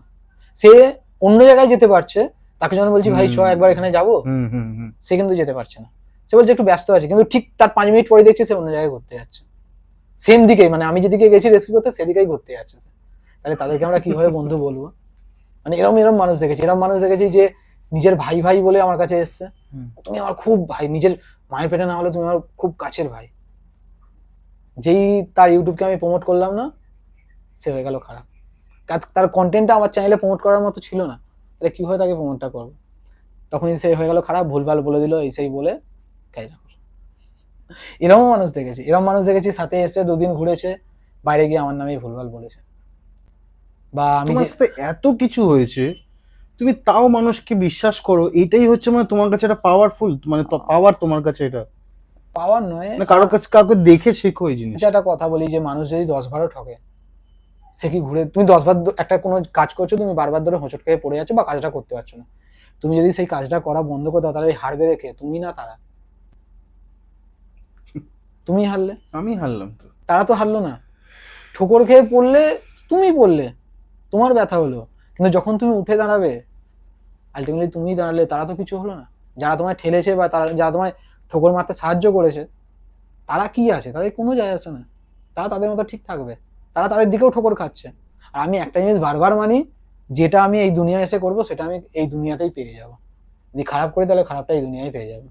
পুনর্জন্ম, আগের জন্ম বিশ্বাস করো না? বিশ্বাস করি না আমি বলছি না, মানে আমি নিজে চোখে দেখেছি যে অনেকে বলে যে যেটা এই জন্মে করছিস পরের জন্মে পাবি। আমি দেখেছি যে যারা এই জন্মে যা ক্ষতি করেছে, বুড়ো বয়সে গিয়ে সেম জিনিসটা তারা পেয়েছে। বহু দেখেছি, এরকম বহু এক্সাম্পল আছে। বাবা মাকে তারা মারছে, বুড়ো বয়সে গিয়ে তার ছেলেমেয়েরা তাকেই মারছে। কারণ তুমি যেটা করছো, তোমার নেক্সট জেনারেশন যেটা দেখছে তোমার সাথে, সেটাই করবে। এখন কি ইচ্ছা করে নতুন করে কারোর সাথে প্রেম করি, যদি জিজ্ঞেস করি এই কথাটা? খুব ভয় পাই, খুব ভয় পাও? খুব ভয় পাই, বিশাল ভয় পাই। কিসের ভয়? ছেড়ে চলে যাবে বা অন্য হয়তো ছেড়ে চলে গেলে আর হয়তো সেই জিনিসটা নিতে পারবো না, এটা ভয়। কারণ নিয়েছি, একটা টাইম নিয়েছি, তো তারপর হচ্ছে যাকে নিলাম, ছেড়ে যাওয়ার ঠিক 2-3 মাস পর তাকে দেখছি অন্য কারোর সাথে দক্ষিণেশ্বর ঘুরতে যাচ্ছে, অন্য কোথাও খেতে যাচ্ছে, অন্য কোথাও যাচ্ছে, ঘুরছে। তো জিনিসগুলো দেখে খারাপ লাগে। এদিকে আমি এখনো মুভ অন করতে পারলাম না, তাহলে সেই জিনিসটা দেখে তো খারাপ লাগে না? তো ওই জন্য ভয় লাগে। সেই ভয়টা রয়ে যাচ্ছে। হয়তো লাইফে কোনোদিন যাবেও না, ব্যাপারটা এটা। তুমি যে পাহাড়ে যাও, পাহাড় কি তোমাকে অনেক কিছু শেখায়? আমি একটা জিনিস বলবো, প্রতিটা মানুষের জন্য, ছেলে মেয়ে বলছি না, প্রতিটা মানুষের জন্য, হিউম্যান বিং, হিউম্যান বিনের জন্য 3টে জিনিস করা খুব দরকার। 3টে না করলেও 2টো জিনিস করা খুব দরকার। 1 পাহাড়, 2 হচ্ছে মার্শাল আর্ট। আমার লাইফ চেঞ্জ করার কারণ এটা। আজকে এত যে স্ট্রং বা সবকিছুর পরেও যে নিজেকে কন্ট্রোল করে নিয়েছি, একটাই কারণ, মার্শাল আর্ট আর পাহাড়। তোমাকে বহু কিছু শেখায়। যদি জিজ্ঞেস করি আমি মার্শাল আর্টটাকে অন্যভাবে যদি ভাবা যায়, ঠিক আছে, একটা লোক মার্শাল আর্ট ভাবে কি শুধুমাত্র ফাইট, হুম, এছাড়া কিচ্ছু হবে না। বা রেস্কিউ করা, বা কোনো ধরনের কোনো কেউ বিপদে পড়লো সেখান থেকে রেস্কিউ করা। রেস্কিউ করা, এবং মার্শাল আর্ট তোমায় শেখায় হচ্ছে যে কোনো পরিস্থিতিতে শান্ত থাকা। বলছো এই কথাটা? একদম। মার্শাল আর্ট সবচেয়ে প্রথম তোমায় শেখায়, লোক ভাবে মার্শাল আর্ট মানে শুধুমাত্র ফাইট, একদম নয়। মার্শাল আর্ট মানে ওই হু হা পাছোড়া, যেটা লোক ভাবে 90% লোক, সেটা নয়। মার্শাল আর্ট মানে হচ্ছে তোমার লাইফে যে কোনো পরিস্থিতিতে তুমি কিভাবে শান্ত থাকবে সেটা শেখানো হয়। যে কোনো পরিস্থিতি, মার্শাল আর্টের ফাইট হচ্ছে তখনই সে একজন মার্শাল আর্টিস্ট হচ্ছে, সে ফাইটের টাইমেও নিজেকে শান্ত রাখাটা, এটাই হচ্ছে মার্শাল আর্টের সবচেয়ে বড় নিয়ম। তুমি যদি শান্ত না থাকো, তুমি যদি বেশি ভেবে ফেলো, ভয় করে নাও, তুমি ফাইটে হারবেই হারবে। তোমায় শান্ত থাকতে হবে প্রথম। আর পাহাড় হচ্ছে তোমায় শেখায় তুমি যে কোনো পরিস্থিতিতে কিভাবে নিজেকে কন্ট্রোল করে নেবে। রক ক্লাইম্বিং তোমায় শেখায় যে কোনো পরিস্থিতিতে মানুষের সাথে মিলিয়ে যাওয়া, মেশা এবং কন্ট্রোল করা, যে কোনো পরিস্থিতি থেকে বেঁচে ফেরা, যে কোনো পরিস্থিতি থেকে বেঁচে ফেরাটা তোমায় মানে রক ক্লাইম্বিং শেখায়। পাহাড় তোমাকে শেখায় না যে উঁচু করে বাঁচতে? একদম। কিন্তু পাহাড় এটাও শেখায় যে উঁচু করে বাঁচা মানে এটা নয় যে তুমি যাকে ওভারটেক করলে তাকে তুমি পায়ের নিচে করে দাও। পাহাড় তোমায় শেখায় যে তুমি নিজের কাছে জিতেছো, তো এটা কাউকে দেখিও না, এটা তুমি গর্ব করো না যে তুমি আমার উপরে উঠে গেছো বলে তুমি আমার থেকে টপকে গেছো। তুমি আমাকে টপকে গেছো মানে, তার মানে যে আমার থেকে টপকে গেছো এটা নয়। পাহাড় তোমায় শেখায় তুমি নিজের কাছে জিতেছো, নিজের ওই ভয়টাকে তুমি অ্যাচিভ করেছো। লোক ভাবে পাহাড়ে আমি চড়ে গেছি মানে পাহাড়কে জিতে গেছি, না। কি জিতবি তুই পাহাড়কে? ওই যে একবার হেলে যায়, সেই কন্ট্রোলই রাখতে হয় না, পড়ে যাবে। 1 ইঞ্চি যদি হেলে, 1 ইঞ্চি যদি হেলে। পাহাড় তোমায় শেখায় ওটাই, যে তুমি নিজের কাছে অ্যাচিভ করছো, তোমার যে মনের ভয় আমি ওটা পারবো না, যখন তোমার বডি চাইছে তুমি পারবে না, যখন তোমার মাইন্ড বডি সবকিছু বলে দিয়েছে তুমি এটা তুমি হেরো, তুমি আর পারবে না, তারপর যখন তুমি গিয়ে করেছো, এটা হচ্ছে অ্যাচিভমেন্ট, যে তোমার সব জায়গা থেকে তুমি ফেসে গেছো, মানে তুমি সব জায়গাতে ব্লক হয়ে গেছো, তারপরেও তুমি গিয়ে ওটা কমপ্লিট করেছো, ওটা হচ্ছে পাহাড় শেখা। যেটা ওই জন্য আজকে আমি এইভাবে চলছি, আর কিছু না। খুব সুন্দর কিন্তু দাদা তুমি বোঝালে একটা কথা। এবং আমি শুনেছি এরকম যে মানুষ যখন পাহাড়ে ওঠে মাথা ঝুঁকে চলে, একদম এবং পাহাড় দিয়ে যখন নামে তখন মাথা উঁচু করে ওঠে। এটাই মানুষের ভুল, মানে না, আমি এটা কথাটা আশা করি বুঝতে পেরেছো তুমি। একদম, মানে তারা কি ভাবে, আমি ওটাই তো এখন ওটাই বোঝালাম আমি, হুম হুম হুম যে যখন লোক পাহাড়ে চড়ে ফেলে, লোক কি ভাবে যে আমি পাহাড়কে জিতে নিয়েছি। এটা বুঝতে জানো তুই পাহাড়কে জিতে, তুই নিজেকে জিতেছিস, নিজের দুর্বলতাকে জিতেছিস। পাহাড়কে জেতার মতো ক্ষমতা কারোর হয়নি, প্রকৃতিকে জেতার মতো কারোর ক্ষমতা নেই। প্রকৃতি 24 ঘন্টা আপনাকে, মানে তোমায় শেখাচ্ছে, প্রকৃতি 24 ঘন্টা শেখাচ্ছে। একটা ছোট্ট পিঁমড়েও শেখাচ্ছে, একটা পাহাড়ও শেখাচ্ছে, একটা হাওয়াও শেখাচ্ছে, সব শেখাচ্ছে। একটা পিঁমড়ে শেখাচ্ছে যে নিজের থেকেও 10 গুণ বেশি ভারী জিনিসকে চাগিয়ে নিয়ে যায়, যদি মনোবল থাকে। আজকে একটা বাচ্চাকে বলবে যে তুই ওটা পারবি না, কোনো বাচ্চাকে যদি বলো তুই ওটা পারবি, মানে কোনো বাচ্চা কোনো একটা কিছু তুলতে যাচ্ছে, তাকে কিচ্ছু বলবে না, সে কিন্তু তুলে দেবে। আর যখন বলবে পারবি না, ও কিন্তু করতে পারবে না। আর এটা খুব ভুল প্রবলেম, মানুষ যখন পারে না, কোনো বাচ্চা পারে না, তার ফ্যামিলিরা তোর দ্বারাই হবে না, তুই এটা করতে পারবি না। এটা খুব একটা বাজে জিনিস, বাচ্চাটাকে পুরো ডিমোটিভেট করে দেয়। আর আমার কাছে এটাই ভালো হয়েছিল যে আমাকে কেউ বলার ছিল না তুই পারবি না, কেউ বলার নেই, যা করবো নিজে, হারলে নিজে হারবো, জিতলে নিজে জিতবো, পড়ে গেলে গাছ থেকে নিজে পড়বো, মানে যাই করি নিজে করি। কেউ বলার ছিল না তো পারবি না, কারণ দিদা লোকের বাড়ি কাজে যেত, আমি একাই স্কুল যেতাম, একাই স্কুল থেকে আসতাম, যেটুকুনি করেছি একাই করেছি, কেউ বলার নেই যে তুই পারবি না। কতদূর পড়েছো? পড়াশোনাটা বললে লোক ভাবে যে, অনেকে এরকম আমায় কমেন্ট করেছিল আগে পড়াশোনা শেখো তারপর লোককে জ্ঞান দিতে আসবে। আমার শিক্ষকতা যোগ্যতা একদমই নেই। মানে সকালে স্কুলটা যা হোক করে কষ্ট সৃষ্টে উঠেছিলাম, বেলার স্কুলে গিয়ে 5-এ গিয়ে 6-এ পরীক্ষা দিয়েছিলাম, দিয়ে ভূগোলে তখন তখন তো এরকম ছিল না যে পাস ফেল ছিল না, 2 নম্বর কম পেয়েছিলাম ভূগোলে। গার্জেন কল করেছিল, দিদার তখন পড়ে গিয়ে পা ভেঙে যায়, দিদা যেতে পারেনি, ফ্যামিলির আর কেউ কেউ যায়নি, কারণ বাবা অন্য জায়গায় থাকে, ফ্যামিলির আর কেউ যায়নি। তো দিদা তখন বলেছিল যে ঠিক আছে আমার পাটা ঠিক হয়ে যাক, আমি ভিক্ষা করে তোকে পড়াবো। তো জিনিসটা খুব শুনতে খারাপ লেগেছিল। তো আমি, দিদা এমনি লোকের বাড়ি কাজ করছে, আবার ভিক্ষা করবে আমার জন্য, ছেড়ে পড়বো না, আমি কাজে ঢুকে যাই যাতে দিদাকে একটু হেল্প করতে পারি। তো ওই 6-এ উঠিনি আর, মানে গার্জেন গেলে লিখে দিলে উঠে যেতাম, 6 আর উঠিনি, আমি সিধে চলে এসেছি। কারণ আমার ছোট থেকে কোনো টিউশনই ছিল না। একজন ছিল এমনি টুকটাক পাড়ার একজন ছিল, সে পয়সা নিত না, যখন টাইম পেতো পড়াতো, যখন পেতো পড়াতো, না পেতো না পেতো, এরকম ভাবে চলতো। তো লাইফে অনেক কিছু দেখেছি, আর ওই জন্য বুঝি যে মানুষের কষ্টটা কি। ছেলেবেলা ফিরে পেতে চাও? কোনোদিনও মনে হয় যে ছেলেবেলায় চলে গেলাম, গিয়ে কিছুটা একটু চেঞ্জ করে দিয়ে আবার return আসি? সত্যি কথা বলতে ছেলেবেলায় চেঞ্জ করতে ইচ্ছা করে না, ছেলেবেলায় গিয়ে না পুরোনো লাইফটাকে এনজয় করতে খুব ভালো লাগে। কারণ ছেলেবেলায় বহু এনজয় করেছি, যেটা আজকালকার ছেলেপুলেরা করে না। বলতে খারাপ লাগে না, খুব বড় চোর ছিলাম আমি ছেলেবেলায়। চোর ছিলে? হ্যাঁ, কেমন চোর ছিলে? মানে কেমন চোর ছিল? যেগুলো আজকালকার বাচ্চারা করে না, হয়তো তুমি করেছো কি আমি ঠিক জানি না। মানে আমরা, কেমন চুরি চুরি বলো একটু, তাহলে আগেকার ঠিক করবো। মানে তোমাদের হয়তো বাবা কাকারা করেছে, আর আমরাও করেছিলাম, কারণ একটু গ্রাম টাইপের ছিল। ফলমূল চুরি, মানে জিনিসপত্র চুরি না, ফলমূল চুরি।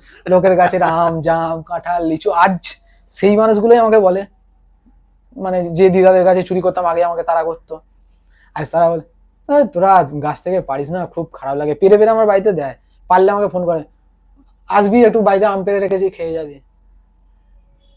আমি এরকম ভাবে মজা লাগে না, গাছ থেকে চুরি করে মজা লাগতো, কিন্তু এখন আর ভালো লাগে না। আর সেই লাইফটা এমন আমরা এনজয় করেছি, আজকালকার ছেলেগুলোদের ফোন ছাড়া দেখি কিছু হয় না। আমাদের ছোটবেলা ছিল জঙ্গলে কাটানো, মানে জঙ্গল মিন্স আমাদের ওখানে যা ফলমূল এর গাছের ওর গাছে চুরি করে খাওয়া, দিদা লাঠি নিয়ে তাড়া করছে, দাদু লাঠি নিয়ে তাড়া করছে, আমার গাছের আম পেরে নিচ্ছিস, পেরে নিচ্ছি, পেরে লাঠি নিয়ে তাড়া করছে, করছে আবার পারবো, বাড়িতে এসে নালিশ করছে, আবার পারবো, ঠিক আছে, করছে করছে। আবার যখন যেতাম না তখন আবার তারাই কষ্ট পেত, এই কিছু হয়েছে নাকি নাতি, আসছে না। এই এনজয়মেন্ট গুলো সম্পূর্ণ আলাদা। মানে এই লাইফটা না আমরা যা এনজয় করেছি, আমরা কত রকম ফল খেয়েছি, আজকালকার বাচ্চারা সেসব ফলই জানে না, বুন ফল, এই ফল, বহু রকম ফল। আমরা চাষের জমি থেকে কড়াইশুঁটি চুরি করার জন্য মার খেতে হয়েছে আমাদেরকে। আমাদের আমাদের প্রতি শীতকালে আমাদের ওখানে চাষ হতো, ফলমূল পুরো মানে পুরো চাষ হতো, নানা রকম চাষ হতো, সব ফল আমরা নিয়ে আসতাম, এনে চুরি করতাম। মানে প্রতিদিন আমাদের হচ্ছে বেগুন পোড়া, আলু পোড়া, কুমড়ো, কড়াইশুঁটি সব জিনিস আনতাম চুরি করে আমরা, মানে চুরি করা, কেনা না। আর এটা তুমি খালি একা না, সবাই না, মিলে। আমাদের পাড়ার বন্ধু বান্ধব, আমরা আমাদের যে জেনারেশনটা ছিল আমরা সব করেছি। আমাদের পর জেনারেশন আর কেউ কিচ্ছু সব পায়নি। আমার মনে হয় আমাদের জেনারেশনের লাস্ট এই জিনিসটা, এই আনন্দটা পাওয়া, বাকি জেনারেশন পায়নি। আর একটা জিনিস জানতে হবে, আমি নিজেও যখন গাছ বসেছি, চুরি না হলে না সেই গাছের ফল বাড়ে না। যতই যাই বলুক, সেই দাদুরা এখনো বলে যে তোরা আজকালকার বাচ্চারা কিছু করতে হয় না, তারা দুঃখ করে যে আজকালকার বাচ্চারা ফোনেই সারাক্ষণ পড়ে আছে, গাছগুলো দেখ বেকার মরে যাচ্ছে সব। এই মজাগুলো আমরা খুব করেছি। গাছ থেকে ডাব পাড়ছি, তার বাড়িতে ছিটকিনি লাগিয়ে দিচ্ছি, বাড়ির মেন দরজা আটকে দিয়েছি, বাইরে থেকে হ্যাসবল দিয়ে দিয়েছি মেন দরজা দিয়ে, ডাব পাড়ছি। ডাব পারছো? হ্যাঁ, গাছ থেকে ডাব পাড়ছি, তার বাড়ির হ্যাসবল লাগিয়ে দিয়েছে। এবং ডাব পাড়াতে চোরের মধ্যে কারা আছে, তার বাড়ির নিজের নাতি, তার ছেলে। আবার আমরা চুরি করছি, বাড়ির মানে বড়দেরকে আটকে দিয়েছি বাইরে, কারণ তারা এলে পেটাবে, আটকে দিয়ে গাছ থেকে ডাব পেরে আবার সাইডে মাঠে গিয়ে খেয়ে দেয়, আবার দরজা ফরজা গুলো সে বলো। কাকে ধরবে, ধরলে তো তার ছেলেই ছিল। বিশাল মজা করেছি আমরা এই লাইফটাকে। এখন ওই ভালো লাইফটাই লাগে। ফিরে পেতে চাই আর কিছু না। ওই লাইফটা একটা আলাদা ছিল। তখন না টাকা পয়সার লোভ ছিল কারোর বন্ধু বান্ধবের মধ্যে, না কোনো কিছু পাওয়ার লোভ ছিল, না কিছু হারানোর লোভ ছিল, না কিছু, কোনো কিছুর ভয় ছিল না। নিজের মতো যতক্ষণ বাঁচবো নিজের মতো বাঁচবো, এই ছোটবেলাটা খুব মিস করি। মানে এখন দেখি দুনিয়াতে যত বড় হয়েছে, মানুষ খালি সবসময় তোমার থেকে পেতে চায়, তোমায় দিতে নয়। তুমি যতক্ষণ তাকে দেবে তুমি ভালো, যেদিন মুঠো করে নেবে তুমি খারাপ, যেদিন তুমি চাইবে তুমি খারাপ। কেন গো এরকম হয়? জানি না, মানুষ এটাই বেশি। আমি এতদিন লোকের কাছে হেল্প করেছি, আমি যখন এই জানুয়ারি থেকে আমার যখন প্রবলেম হলো, আমি লোকের কাছে কাজের জন্য বলেছি দাদা তুমি যা কাজ দেবে করবো। সবাই ডাইরেক্ট না বলেনি, দেখছি দেবো, আচ্ছা দেখছি কি করা যায়, বহু লোকের কাছে চাইছি। তুমি যা কাজ দেবে করবো, আমি লোহার কাজ জানি, যা কাজ দেবে করবো। আমাদের লাইনটা, আমাদের সেটের লাইনটা খুব কম কাজ হয়, যা কাজ দেবে করবো, কেউ দেয়নি কাজ। একজন বেল্ডার হয়েও তুমি ঠিকঠাক কাজ, তুমি লোকে বলে, লোক আর দেখলো বিশ্বাস করে, তুমি কাজ করবে, আর কি মারছো কেন? কারণ লোক সোশ্যাল মিডিয়া তরফ থেকে না আমাকে অন্যরকম ভাবে চিনেছে, কারণ আমি আমার দুঃখটা কোনোদিন দেখাইনি কাউকে, কোনোদিন দেখাইনি। আমার স্বপ্ন একটাই, যে নিজের মা বাবাকে যেন একটা ঘর বানিয়ে, যেমন করে একটা ঘর বানিয়ে রাখতে পারি, আর কিচ্ছু না। এই বুড়ো বয়স আমার মা বাবা ঠিকঠাক এখন খেটে খাচ্ছে, খাক, এখন যতটা ক্ষমতা আছে করছে করুক, আমি চাই বুড়ো বয়সটা যেন সে ঠিকঠাকভাবে থাকে, এটাই আমার একটা স্বপ্ন, আর কিছু না। তার জন্য এটা নয় যে মানুষের হেল্প করা বন্ধ করে দেবো, সব করেই আমি তার কথা। আমি লকডাউনে আমার নিজের জমি বিক্রি করে দিয়ে মানুষকে খাইয়েছিলাম। আমার বাবা বলেছিল ওটা তো তোর মানে ভবিষ্যৎ, তুই ওটাকে কেন, ওই টাকাটা কেন নষ্ট করছিস? তাহলে ভবিষ্যৎ করতে গিয়ে 10টা মানুষ মরে যাবে, দরকার নেই,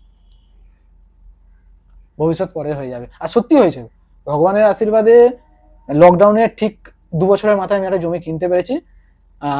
তখন কিন্তু ইউটিউবের টাকা নেই, লোক ভাববে আবার ইউটিউবের টাকা নেই, নিজে সেটেল লাইনে কাজ করে করে একটা জমি কিনেছিলাম। আর যিনি আমায় জমি দিয়েছে সেই মানুষটাকে আমি কোনোদিন ভুলবো না। আমি 4 বছর ধরে টাকা দিয়ে দিয়ে তাকে জমি কিনেছি তার থেকে। সে মানুষটা কত ভালো। এখনো এখনো তার থেকে একটা জমি নেবার জন্য টাকা দিই, সে এখন আমার থেকে অনেক টাকাই পায়।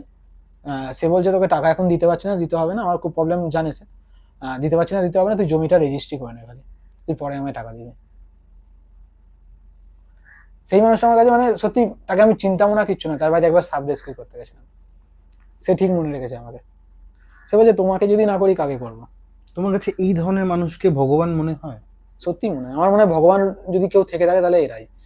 কারণ একটা জিনিস আমরা শুনেছি যে ভগবান হচ্ছে প্রতিটা মানুষের মধ্যে বসে, কি রূপ থেকে ভগবান আসবে সেটাই তোমাকে মেনে নিতে হবে। ভালো খারাপ মানে যে তোমার কাছে সেটা খারাপ একদমই না। আমি বলবো আমার কাছে তো যারা আমাকে মানে কষ্ট দিয়ে চলে যায় তারা একদম ভগবানেরই কাজ করেছে, আমার শিখিয়ে দিয়ে গেছে চোখে আঙুল দিয়ে, মানুষকে বিশ্বাস করিস না।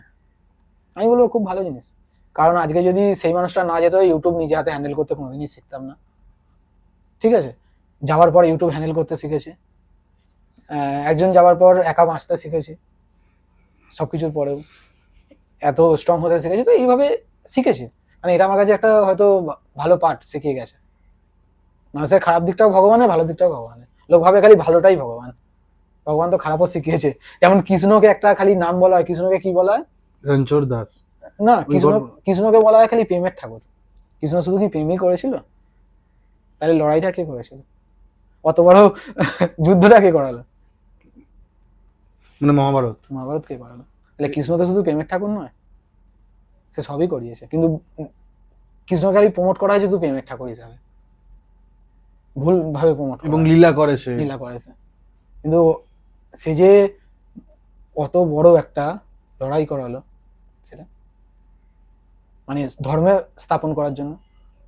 ধর্মে বিশ্বাসী করো, মানে ধর্ম মুসলিম, খ্রিস্টান, হিন্দু, উম, জৈন, বুদ্ধ, নাকি সবাই ধর্ম same? অবশ্যই বিশ্বাস ওইভাবে না, ধর্ম থাকাটা ভালো, মানুষের একত্র থাকে, একটা থাকে, বাট আমার মনে হয় সবাই সেম। কারণ আমরা ভালো করে জানি, আমরা যারা এইসব লাইনে থাকি তারা আমরা সায়েন্সটাকে খুব ভালোবাসি।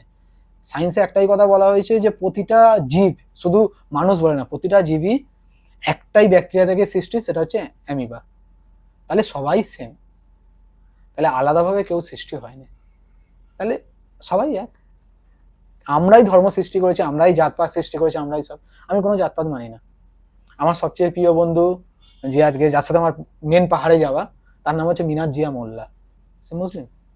আমার সবচেয়ে প্রিয় বন্ধু, যার সাথে আমার মানে পাহাড়ের 90% টাইম কাটানো, সে আজকে নেই, সেও যেতে পারে না, আমারও মন ভেঙে গেছে কার সাথে যাবো, কারণ একটা জোর হয় যে এর সাথে গেলে ভাল লাগে, এটা কমিউনিকেশনটা বেটার থাকে।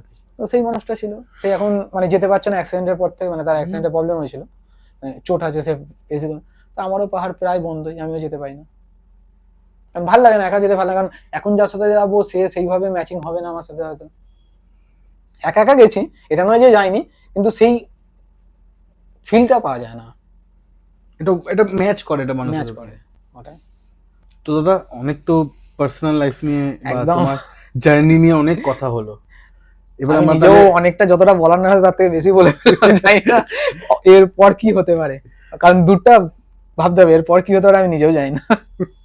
ভয় লাগে এখন নাকি? ভয় ভয় তো নেই, কারো তো নাম ঠাম তো নাও নেই, অসুবিধা কি? নাম নিইনি, কিন্তু আমি চাই না কেউ দুঃখ পাক, হয়তো তারা দুঃখ পেলে সরি, তাদের জন্য বলেছি, যদি কেউ দুঃখ পাও, ইচ্ছা করে কাউকে বলতে যাইনি, মন থেকে যেগুলো ছিল সেগুলোই বলে ফেলেছি। আর আমি আজও বলছি, কারো খারাপ চাই না, যাদের জন্য বলেছি তাদেরও খারাপ চাই না, আর কারোরই খারাপ চাই না। ভালো থাকো, যেখানে থাকবে সেটাই যেন ভালো হয়, আর কিছুই না। এবার তাদের বন্য প্রাণী তো একদম একদম, আমার ওয়াইল্ড লাইফে তোমার সাপ লাইফে নিয়েই কথা বলতে এসেছিলাম, অন্য কিছু নিয়ে কথা হয়ে গেল, ভুলেই গেছিলাম পুরো। আমাদের মানে আমার কিছু কিছু প্রশ্ন আছে, এবং আমার কিছু মানুষের তারা আমাকে পাঠিয়েছে কিছু প্রশ্ন। আমার মনে হয় সাপ নিয়ে প্রশ্ন শুধু হয়তো তোমার নয়, সবাইকে হয়তো সেমই, সবাই কারণ মানুষ ঢুকছে, তবে কিন্তু সবাই ভাবছে যে কখন সমীরণ দা একটু সাপের ব্যাপারে একটু বলবে। সাপ মানে সমীরণ দা মানে সাপ নিয়েই কথা বলবে, এটাই বেশি হয়, কিন্তু আজ সাপ ছাড়াও অন্য কিছু নিয়ে বলে ফেলেছি। যাই হোক, চলো সাপ নিয়ে আবার কথা বলা যাক। তো সাপ কত প্রকারের দেখা যায়, মানে আমাদের পশ্চিমবঙ্গে যদি আমরা কথা বলি? পশ্চিমবঙ্গ না, সাপ নর্মালি আমরা দেখো বিষধর, নির্বিষ, আর ক্ষীণবিষ, আর একটা হচ্ছে ওয়াটার স্নেক, এই চারটে প্রকার আমরা বলি বেশিরভাগ ক্ষেত্রে সাপের জন্য। চারটে প্রকারেই আমরা সাপ ভাগ করি। এর মধ্যে হচ্ছে বিষধর কেউ কেউ নির্বিষ হয়, যেমন ওয়াটার স্নেকের মধ্যেও কেউ নির্বিষ হয়, আবার কেউ বিষধর, এর মধ্যে একটা ভাগ করা হয়। যদি বলো সাপ মানে বিষধর কয় প্রকার, তাহলে নর্মালি আমরা জানি বিষধর হচ্ছে, দেখো আমাদের ইন্ডিয়ার মধ্যে বিষধরের মধ্যে কি কি পাওয়া যায়, একটা হচ্ছে গোখরো, কেউটে, কালাচ, সাঁকামুটি, তারপর হচ্ছে চন্দ্রবোড়া, আর কালাচের মধ্যেও 2-3 রকম পাওয়া যায়, সেটা হচ্ছে ওয়াল স্ক্রেট, সিনকেট, আর একটা হচ্ছে সরি কিং কোবরা একটা আছে, এটা হচ্ছে বিষধরের মধ্যে পড়ে আমাদের এখানে সাপ, মানে ওই খুব বেশি 8 রকম, তাছাড়া আর কোনো বিষধর সাপ নেই। একটা কথা, প্রায় 300 থেকে 350 প্রজাতির সাপ আছে, তার আরো বেশি হতে পারে, কিন্তু বিষধর মাত্র এই 8টা, এই 8টাই বিষধর? মানে আরো আছে, অন্য জায়গায় আরো আছে, অন্য যেমন জায়গায় ব্ল্যাক মাম্বা আছে, ইনল্যান্ড তাইপান আছে, বেলচার সি স্নেক আছে, যেগুলো বিষধরের মধ্যে আছে, র্যাটেল স্নেক আছে, তারপরে হচ্ছে আরো বহু রকম গ্রিন পিট ভাইপার আছে, বহু আছে, কিন্তু নর্মালি এগুলো পাওয়া যায়। আমাদের এখানে গ্রিন পিট ভাইপারও পাওয়া যায়, সরি গিনপিট পাইপার, মানে বিশ্বাস করে এর মধ্যে থেকে না আমি একটা দুটো নাম শুনেছি, আমি জীবনেই না সাপ, মানে সাপ দেখলে আমার খুব ভয় লাগে। আচ্ছা, আমি সকলের জন্য বলতে চাই, এত করে নাম জানার দরকার নেই। আমাদের থেকে, আমাদের এখানে আমরা যারা বাংলায়, যদি এই পডকাস্ট হচ্ছে তাহলে বাংলার লোকই বেশি দেখবে, বাংলায় যদি সাপ থেকে ভয়ের ব্যাপারটা হয়, একমাত্র হচ্ছে কালাচ, চন্দ্রবোড়া, গোখরো, কেউটে। কিংকোবরা বললে পাওয়া যায় না বললেই চলে, সুন্দরবনের দিকে হয়তো টুকটাক পাওয়া যায় অল্প কিছু, আর ডুয়ার্সের দিকে টুকটাক পাওয়া যায়, কিন্তু তারাও গভীর জঙ্গলে থাকে, তারা মানুষের লোকালিতে আসতে চায় না, আর কিংকোবরা কামড়াতেও চায় না, তাহলে আলটিমেটলি ওটা ভয়ের কারণটা অতটা নেই। সাকামুটি অবশ্যই বিষধর, কিন্তু এরা কামড়ায় না, ঠিক আছে, তো ভয়ের কারণ এটাই। আর দাদা কিংকোবরা যেটা তুমি কথাটা বললে, এই কিংকোবরা যে এরকম ফনা তুলে অতটা লম্বা হয়ে দাঁড়িয়ে থাকে, মানে এটা মানুষের হাফ পোর্শন অতটা থাকে। আরামসে যত বড় হবে সেই হিসাবে হয় ওরা। তো এই কিং কোবরার যে বিষ, এই বিষগুলো যখন মানুষের শরীরে যায়, তুমি বলছিলে যে সময় লাগে জিনিসটা মানুষকে মারতে। মারতে একদম। তো এই ব্যাপারটা একটু বলবে আমাকে একটু? দেখো নর্মালি আমাদের সায়েন্সে বলা হচ্ছে যে কোনো মানুষকে যদি সাপ কামড়ায় তাকে বাঁচার অপশান মানে 90% চান্সে বেঁচে যাবে, সেটা হচ্ছে 100 মিনিট, মানে ধরে রাখো 1 ঘন্টায় ধরে রাখো। সাপ কামড়ালে আমরা 1.5 ঘন্টা মানে 90 মিনিট বলে বা 100 মিনিট, তার মধ্যে হসপিটালে গেলে মানুষটার বাঁচার চান্স প্রায় 90%। এটা বলা হচ্ছে মানে সায়েন্সের ভাষায়, আর কারণ তার থেকে কমও হতে পারে, মারা যায়। এটা মানুষ হিসাবে ভ্যারি করে তার বডি কতটা বেশি সেই বিষটাকে নিতে পারছে। মানে বিষ বডি নেয় না, কিন্তু বডি ইমিউনিটি করে কি বিষটাকে বাইরে বের করে দেয়, বাইরে বের করে দেয়। তো সেই ইমিউনিটিটা কতটা স্ট্রং তার উপর ডিপেন্ড করছে। তো সেই জায়গা থেকে আমি একটা কথা বলবো যে কোন সাপটা কামড়েছে সেটা ম্যাটার করছে না। সাপ এশিয়ার মধ্যে সবচেয়ে বিষধর সাপ হচ্ছে ক্রেত, মানে কালাচ প্রজাতি। কালাচ আছে, ক্রেত মানে কালাচ শুধু নয়, কালাচ শাঁখামুটি এই দুটোই ক্রেতের মধ্যে পড়ে। কালাচও আছে, ওয়াল স্কেটও আছে, মানে ক্রেত যত কটা প্রজাতি হয় সবাই এশিয়ার সবচেয়ে বিষধর সাপ।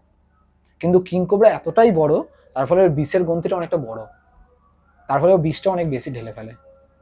ওই জন্য মানুষ বা অন্য কোনো জীব খুব তাড়াতাড়ি মারা যায়। সাপ দেখেছো কিনা যে সাপটা মানে একটা থুতু মারার মতো একটা স্প্রে করে মুখ দিয়ে? একদম, ওটাকে স্পিটিং কোবরা বলে। Speeding cobra. হ্যাঁ। ও বলে নাকি চশমা পরে বা মুখের মধ্যে যখন এটা করে, চোখে যদি যায় ওই বিষটা নাকি চোখ খারাপ করে দিতে পারে বা নষ্ট হয়ে যেতে পারে। হ্যাঁ একদম একদম, কথাটা ঠিকই বলেছো। কিন্তু যদি খুব সাথে সাথে যদি ধুয়ে না তাহলে কিছু হবে না। যদি একটু টাইম পড়ে যায় তাহলে কি আমাদের চোখের এই নার্ভগুলো খুব সূক্ষ্ম হয়, তো এইখানে বিষটা আস্তে আস্তে নাটা নিতে থাকে।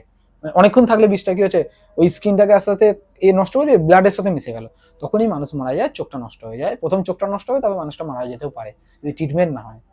আবারও বলছি, প্রতিটার মধ্যে একটা জিনিস, ট্রিটমেন্ট না হলে মানুষ মারা যেতে পারে, ট্রিটমেন্ট হলে কিন্তু মানুষ মারা যাবে না। আমাদের এখানে স্পিটিং কোবরা নেই বললেই চলে। নেই আমাদের এখানে। হ্যাঁ, একটাকে বলা যায় স্পিটিং কোবরা, সেটা হচ্ছে কেউটে। সে বিষ ছড়ে। হ্যাঁ, হ্যাঁ, কেউটে বিষ ছড়ে। কেউটের বিষ অ্যাকুরেসি ভাবেই ছড়ে, যতটা দরকার। মানে খুব বেশি লং ছুটতে পারে না, ওই 3-4 ফুট 5 ফুট মতো ছড়ে, কিন্তু অ্যাকুরেসি ছড়ে, মানে যেখানে ছুটতে যায় সেখানেই ছড়ে। এই বিষ যে কামড়ায়, এই যে বিষ যে হাতে পড়ে, এটা আমরা বুঝবো কি করে যে কোনটা বিষধর কোনটা বিষধর না? দেখো, প্রথম যদি বলি আমরা, এমন কোনো অপশন নেই তাতে কনফার্ম ভাবে কেউ 100% বলতে পারে এটা বিষধর সাপের কামড়, এটা নির্বিষ সাপের কামড়। 100% কেউ গ্যারান্টি দিয়ে বলতে পারবে না যে এটা বিষধর সাপের কামড় বা নির্বিষ সাপের কামড়। কারণ এমনও দেখা গেছে যে চন্দ্রবোড়া কামড়েছে একখানা চেরা দাগ, ব্লেডের মতো কাটা একখানা দাগ, মানে বুঝলাম না, ব্লেডের মতো? ব্লেডের মতো কাটা একটা দাগ, মানে দাঁতটা যখন কামড়েছে কোনো কারণে হাতটা টানার চোটে একখানা দাঁত পড়েছে, পুরো চিড়ে গেছে। কি করে জানবো ওটা কি কামড়েছে, কি করে বুঝবো? কিন্তু নর্মালি আমরা যেগুলো দেখি, কি যদি ভি শেপের আকৃতির মধ্যে হয় তাহলে সেটা নির্বিষ হয়। কারণ যত নির্বিষ সাপ হয় তাদের দাঁত অনেক হয়, মানে দাঁত এদেরও অনেক আছে, কিন্তু এদের দাঁতগুলো এতটাই সূক্ষ্ম যে হাতে অতটা ফোটে না। কিন্তু নির্বিষ যারা হয় তাদের দাঁতগুলো অনেক বড় হয়, কারণ তাদের শিকারকে আটকে রাখতে হয়। এখানে একটা ভালো কনসেপ্ট আছে, যারা বিষধর, মানে প্রকৃতি এইভাবেই সৃষ্টি হয়েছে বা নিজেদেরকে এরা এইভাবেই ডেভেলপ করেছে যে যার যেটা দরকার সে সেটা করেছে। এর কাছে বিষ আছে, একে সাপটাকে আটকে রেখে বা পেঁচিয়ে রেখে মারবার দরকার পড়ছে না। এ কি করছে, বিষটা ঢেলে দিচ্ছে, সাপটা মরে গেল, তারপর খেয়ে নিল আস্তে আস্তে। যাদের বিষ নেই তারা কি করবে? তাদের জন্য দাঁতগুলো, তাদের অনেক দাঁত দিয়েছে, তারা কি করছে, দাঁতটাকে দিয়ে সাপটাকে কামড়ে ধরে নিচ্ছে, মানে যে কোনো পশুটাকে কামড়ে ধরে নিচ্ছে। সে তো আর বেরিয়ে যেতে পারছে না, তাকে এবার পেঁচিয়ে মেরে দিচ্ছে, মেরে দিয়ে খাচ্ছে। তো ওই জন্য বলা হয় কি, যদি ভি শেপের বাইট মার্ক হয়, মানে এরকম এইভাবে এইভাবে ভি শেপের বাইট মার্ক হয়, অনেক দাঁত ফুটে আছে, তাহলে ওটা নির্বিষ হয়। দুটো, একটা, তিনটে, চারটে যদি দাঁত বসে তাহলে বিষধর হয়। আর একটা দাদা, মানুষ এই কামড়ানোর পর, ধরে নাও আমাকে কামড়ালো, এবং আমার তো কোনো আইডিয়া নেই যে এটা বিষধর কি বিষধর না, তখন আমরা প্যানিক করি, এবং প্যানিক করে কিন্তু অনেকে মারা গেছে। একদম। এই প্যানিকটাকে কি করে ঠিক করবো দাদা? দেখো, সত্যি কথা বলতে প্যানিক ঠিক করার কোনো অপশন নেই। আর প্যানিক করে মারা গেছে বলতে, যত স্নেক বাইট হয় তার মধ্যে প্রায় 70 থেকে 80% বলতে পারো, বা তুমি 90ও বলতে পারো, ঠিক আছে, এইভাবে তো কনফার্ম বলা যায় না, প্রায় হাফের বেশি মানুষ কিন্তু প্যানিকে মারা যায়, সাপের বিষের জন্য না। একটু বেশি বলে ফেললে না সদম? না, একদম নয়, এটাই হয় আমাদের যত আছে আমরা দেখেছি, এটাই হয়। সাপের বিষের জন্য খুব কম মানুষ মারা যায়, কারণ বেশিরভাগ সাপ তো বিষ ঢালেই না, একদম কম বিষ জ্বালে, যেই বিষটা মানুষের মৃত্যুর জন্য দায়ী নয়, কিন্তু মানুষ প্যানিকে মারা যায়, ভয়ে মারা যায়, হার্ট ফেল করে যায়, অথবা এক একটা মানে যেতে যেতে এত ভয় দেখিয়ে দেওয়া হয় মারা যায়। এবার এই প্যানিকটা কিভাবে ঠিক করবে, এটা ঠিক করার সত্যিই কোনো অপশন নেই। সেই মানুষটা, সবাই অত পাওয়ারফুল হয় না যে কামড়েছে বা এ হয়েছে আমি ভয় পাবো না। একমাত্র অপশন হচ্ছে মানুষকে সচেতন হওয়া, সাপের সম্বন্ধে সচেতন হওয়া, এবং আশপাশে যারা থাকবে সাপ কামড়ালে ওই ভয় না দেখিয়ে তাকে এটা বোঝানো, ভাই ভয় নেই, কিচ্ছু হবে না, হসপিটালে চল, তুই ঠিক হয়ে যাবে, বা নির্বিষ সাপ কামড়েছে, ভয় নেই। এইটা যদি তাকে বোঝানো যেতে পারে, এর জন্য সচেতন হওয়া। এন্ড অফ দ্য ডে একটা জিনিস দেখতে হবে, প্রতিটা জিনিসের সবচেয়ে বেটার অপশন এটা থেকে বেরিয়ে আসার শিক্ষা। শিক্ষা থাকলে সব থাকবে। এবার আমি শিক্ষা শিক্ষা মিন্স এটা বলতে চাইছি না যে শিক্ষা মানে পুঁথিগত হ্যাঁ, বিদ্যা পুঁথিগত তো নয়, বলছো না। মানে আমি বলছি একটা experience এক্সপিরিয়েন্স থাকে। থাকা, মানে কোন জীবটা কি করতে পারে বা কোনটা কি করতে পারে। যেমন আমরা দেখেছি আদিবাসীরা জঙ্গলে থাকে, ওরা শিকার করে খায়, পশু জন্তু শিকার করে খায়, ওরা গাছ কাটে, সবকিছু করে। আচ্ছা, জঙ্গল কোথায় বেশি কমছে, গ্রামে না শহরে, আদিবাসীদের জায়গায় না শহরে? শহরে। পশু কোথায় কমে যাচ্ছে? শহরে। আদিবাসীরা শিকার করে খাচ্ছে, কিন্তু কমছে কোথায়? শহরে। আমরা তো শিকার করে খাচ্ছি না, তাহলে আমাদের এখানে কেন পশু কমছে? কারণ আমরা তাদের ব্রিডিং অপশনটাই রাখছি না। তারা যে ব্রিডিং করবে, তারা যে নিজেদের বংশবিস্তার করবে, সেই অপশনটাই রাখছি না আমরা, কিন্তু ওরা সেটা রাখছে, ওরা মেরে খাচ্ছে। একবারও বলছি না ঠিক করছে, নো ডাউট, কারণ আমাদের জীব প্রায় শেষ হয়ে যাচ্ছে, তো এটা অনেক ভুল হচ্ছে। ওটাই বলছি, ওদেরকেও শেখানোর জন্য এই শিক্ষাই দরকার। ওরা যদি বুঝতে পারে যে এটা আমাদের জন্য কতটা উপকার, ওরাও আস্তে আস্তে এটা কমবে। আর কমেওছে, এটা বলবো না যে কমেনি, বহু কমে গেছে। পুরুলিয়ার দিকে আগে যে পরিমাণে শিকার হতো, আজ ফরেস্ট ডিপার্টমেন্ট, অনেক অর্গানাইজেশন, অনেক সাধারণ মানুষ, তারা বুঝিয়ে বুঝিয়ে বুঝিয়ে বুঝিয়ে অনেকটা কমিয়ে আনতে পেরেছে। আমরা চেষ্টা করবো যেন এটা 100% কমিয়ে আনা যায়। তুমি কি যুক্ত এরকম কোনো সমস্যা? অবশ্যই। আমরা নিজেরাই একটা অর্গানাইজেশন চালাই, যদি আমি প্রথম দিকে বলিনি, আমরা নিজেরাই একটি অর্গানাইজেশন চালাই যেটার নাম হচ্ছে আর্ট ডেভেলপমেন্ট অর্গানাইজেশন। আমাদের তরফ থেকে বহু এরকম আদিবাসীদেরকে নিয়ে কাজ করা হয়। যেমন এবারে দুর্গাপুজোর সময় প্রায় 500-র ওপর জামা কাপড় দেওয়া হয়েছে 3টে আদিবাসী গ্রামে মিলে। 3টে না, টোটাল 4টে গ্রাম ছিল, মানে এক জায়গায় দুটো দুটো করে গ্রাম ছিল, 4টে গ্রাম মিলে 500-র ওপর জামা কাপড় দেওয়া হয়েছে নতুন। আর তার মধ্যে পুরনো অনেক ছিল, পুরনো কোনো কাউন্ট করিনি, শুধু নতুনই কাউন্ট করেছে। এটা কি তোমারই নিজের? হ্যাঁ, এর চেয়ারম্যানই আমি, মানে এটা স্থাপনাই করেছিলাম আমি। বাহ। কারণ আমি অনেক এনজিওতে কাজ করেছি, অনেকের সাথে কাজ করেছি। আমার কি মনে হয়েছিল যে আমি যেগুলো চাইছি হয়তো তাদের আইডিওলজির মধ্যে ওটা মিলছে না, তো তারা ওই কাজটা করতে না। তারা যেটা করছে একবারও ভুল না, তারাও ভালো কাজ করছে, কিন্তু আমার যে আইডিওলজি, আমি যেভাবে করতে চাইছি সেভাবে হয়তো করতে পারছি না। তো সেই হিসাবে আমার মনে হয়েছিল যে আমি এই এনজিওটা ওপেন করি। আর এনজিওটা কেন ওপেন করলাম, আমি এমনিই করতাম আগে, কিন্তু এনজিওটা ওপেন করলাম অনেক জায়গায় আমার বাধাপ্রাপ্ত হতে হচ্ছিল কাজগুলো করতে গিয়ে। এনজিওটা হলে সেই বাধাপ্রাপ্তটা একটু কমে যায়, কমে পুরোপুরি না, একটু কমে যায়। তো এটাই। আর আমি চাইনি আমার নাম কোনোদিন হোক। আগে যখন দিতাম সমীরণ বারিক দিচ্ছে, আমি এটা কোনোদিনই চাইনি। তখন বলতাম সমীরণ বারিক টিম থেকে দিচ্ছে, আর এখন বলি ইডিওর পক্ষ থেকে দিচ্ছে বা আর্ট ডেভেলপমেন্ট অর্গানাইজেশনের পক্ষ থেকে দিচ্ছে। আমি আমার নামটাকে তুলতে চাই না, ওই হিসাবে আমার এনজিওটা আরো ওপেন করা। এই সাপের যে অ্যান্টিভেনাম যেটা হয়, কিভাবে তৈরি হয় একটু আমাকে বলো। এবং সবার কি অ্যান্টিভেনাম আলাদা আলাদা হয়? তৈরি হয় কিভাবে, সেটা হচ্ছে নর্মালি আমাদের এখানে তৈরি হচ্ছে ঘোড়ার মাধ্যম থেকে। আমরা ঘোড়ার মধ্যে কি করা হয়, যত রকম সাপ আছে, ধরো গোখরো সাপের আর সব রকম মানে সাপ নিয়ে অ্যান্টিভেনাম তৈরি হয়। তোমার আগেই বলে দিই যে অ্যান্টিভেনাম আগে আলাদা আলাদা হতো, মানে গোখরোর আলাদা অ্যান্টিভেনাম, কেউটির আলাদা অ্যান্টিভেনাম, রাসেল ভাইপারের আলাদা অ্যান্টিভেনাম। কিন্তু এখন হয় কি পলিভেনাম, পলি মানে অনেক, মোনো মানে সিঙ্গেল, পলি মানে অনেক। তো এখন হয় পলিভেনাম, মানে সব রকম সাপকে মিলিয়ে একটা অ্যান্টিভেনাম তৈরি করা হয়। তো এখন কি করা হয়, ধরো কালাচের নিল, গোখরোর নিল, তারপর হচ্ছে তোমার ভাইপারের নিল, এখান থেকে কিছু নিল, অন্য কোনো জায়গা থেকে কিছু নিল, এইভাবে নিয়ে বিষটাকে নিয়ে ঘোড়ার মধ্যে পুশ করা হলো। ঘোড়াকে দেওয়া হলো, ঘোড়া কিছুদিনের জন্য ঝিমিয়ে গেল, ওর বডি আস্তে আস্তে সেই বিষটার সাথে লড়াই করলো, করে বডি অ্যান্টিবডি তৈরি করলো। সেই অ্যান্টিবডি যখন তৈরি করে নিল, তখন কি করলো, ঘোড়ার থেকে রক্ত নেওয়া হলো, সেই রক্ত থেকে অ্যান্টিবডিটা বের করে নেওয়া হলো, করে সেটা হচ্ছে অ্যান্টিভেনাম মাধ্যমে আমরা নিই, মানুষরা নেয়। এবার ঘোড়াকেই কেন ইউজ করা হয়, এর কারণ একটা আছে, কারণ ঘোড়ার বডিতে রক্তটা সবচেয়ে বেশি পাওয়া যায়।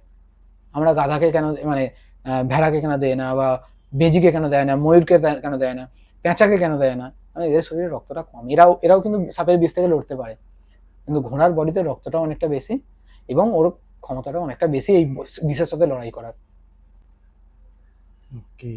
আর একটা দাদা, এই সাপের যে শত্রু বেজিকে বলা হয়, কেন, কারণটা কি? দেখো, প্রথম হচ্ছে সাপের শত্রু বেজি, কারণ বেজি হচ্ছে এক ধরনের মাংসাশী প্রাণী, ও তো মাংস খায়। ও যদি সাপকে পায় তাহলে সাপকে ছিঁড়ে ছাড়ে টুকটাক খেয়ে নেয়, এটা নয় যে খায় না একদম। খুব বেশি ওরা, প্রতিটা জীব চায় কি জানো, সেফ থাকতে, যতটা কম খেটে নিজের ঊর্জা যতটা কম নষ্ট করে খাবার পাওয়া যায়। কারণ এদের লড়াই মানে একটা জিনিস নেই, খাবার আর জায়গা আর বংশবিস্তার, এছাড়া আর কোনো লড়াই নেই। আমাদের মতো ঘর বাড়িও করতে হবে না, টাকা কামাতেও হবে না, পরিবেশ মানে খুব বেশি করতে হবে। এদের লড়াই হচ্ছে মানে ফ্যামিলি, নিজের বংশবিস্তার, নিজের বংশবিস্তার করা, আর জায়গার জন্য মানে নিজের বাসস্থান এবং খাবার, তাছাড়া আর কোনো লড়াই নেই। তো তার জন্য কি করছে, যখন কোনো সাপ বেজির গর্তে ঢুকে তার বাচ্চাকে খেয়ে নিতে যাচ্ছে তখন তার সাথে লড়াই করছে, অথবা সাপটা ওই বেজির আশপাশে কোথাও ঘোরাঘুরি করছে তখন হয়তো তাকে মেরে তাকে খেয়ে নিল একটুখানি। কারণ আমরা যত বেশিরভাগ দেখেছি কি, সাপ পুরোপুরি, বেজি কিন্তু পুরোপুরি সাপকে খায় না, খুব বেশি হলে অল্প খায়, অর্ধেক খেলো, একটু খেলো, খেয়ে ছেড়ে দিল। দাদা, সাপ কামড়ালেই কি মারা যায়, নাকি ওর কোনো? দেখো, একটা জিনিস বলতে হবে, সাপ কামড়ালেই মানুষ মারা যায় না। তার কারণ হচ্ছে সাপ বেশিরভাগ বাইট কিন্তু ফলস বাইট করে, বেশিরভাগ বাইট ফলস বাইট করে, মানে ফলস বাইট মানে কামড়ায় কিন্তু বিষ ঢালে না, সাপ নিজের বিষটাকে নষ্ট করে না। এর চক্ষুস্থ প্রমাণ হচ্ছে আমাদের বর্ধমানের ঝাংলাই বলে একটি গ্রাম আছে, ঝাংলাই, যেটাকে নিয়ে বিবিসি অব্দি নিউজ করেছে, বিবিসি নিউজ ওখানে কভার করেছে ওইটাকে নিয়ে, ওই গ্রামটাকে নিয়ে রিসেন্টলি নিউজ ওরা কভার করেছে, মোটামুটি মাস 3-4 হবে হয়তো কভার করেছে বিবিসি। কারণ ওখানকার সাপ হচ্ছে মানুষকে নিজের প্রেডিটার মনে করে না বা ভয়ের জিনিস মনে করে না। সাপ কখন তাকে কামড়ায়, নিজের প্রেডিটার মানে সাপ বিষ কখন ঢালে, নিজের খাদ্য মনে করে অথবা ভয় পেয়ে।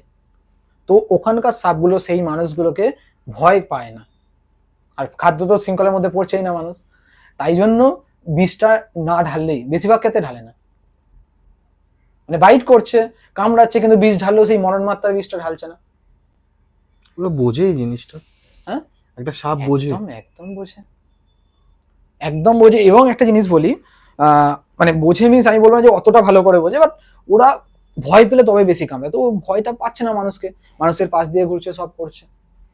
আর একটা জিনিস বুঝতে হবে, এই কারণে বেশিরভাগ সাপ ফলস বাইট করে, আর মানুষ কি হয় ভেবে নেয় আমাকে বিষ ঢেলে দিয়েছে, এতে মানুষ বেশিরভাগ ক্ষেত্রে মারা যায়।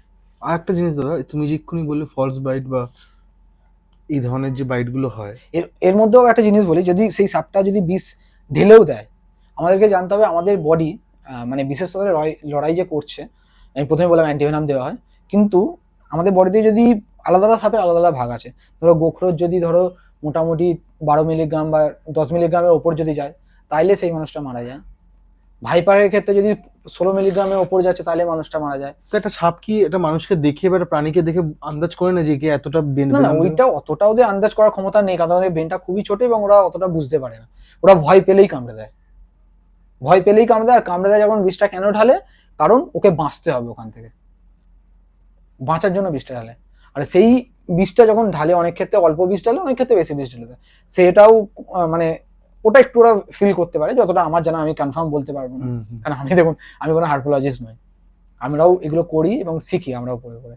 তো সেই জায়গা থেকে একটা জিনিস বলতে চাইলাম যে সাপ যখন বিষ ঢালছে আর সেই বিষটা আমাদের বডিতে কি হচ্ছে, ক্রেতের ক্ষেত্রে কিন্তু 2 মিলিগ্রামও হয়, এবার আপনি তাহলে বিষ ঢুকলে তো মানুষ মরে যাচ্ছে, কিন্তু আবার এতটা কম বিষ ঢুকলো তারপরেও মানুষ মরলো না কেন?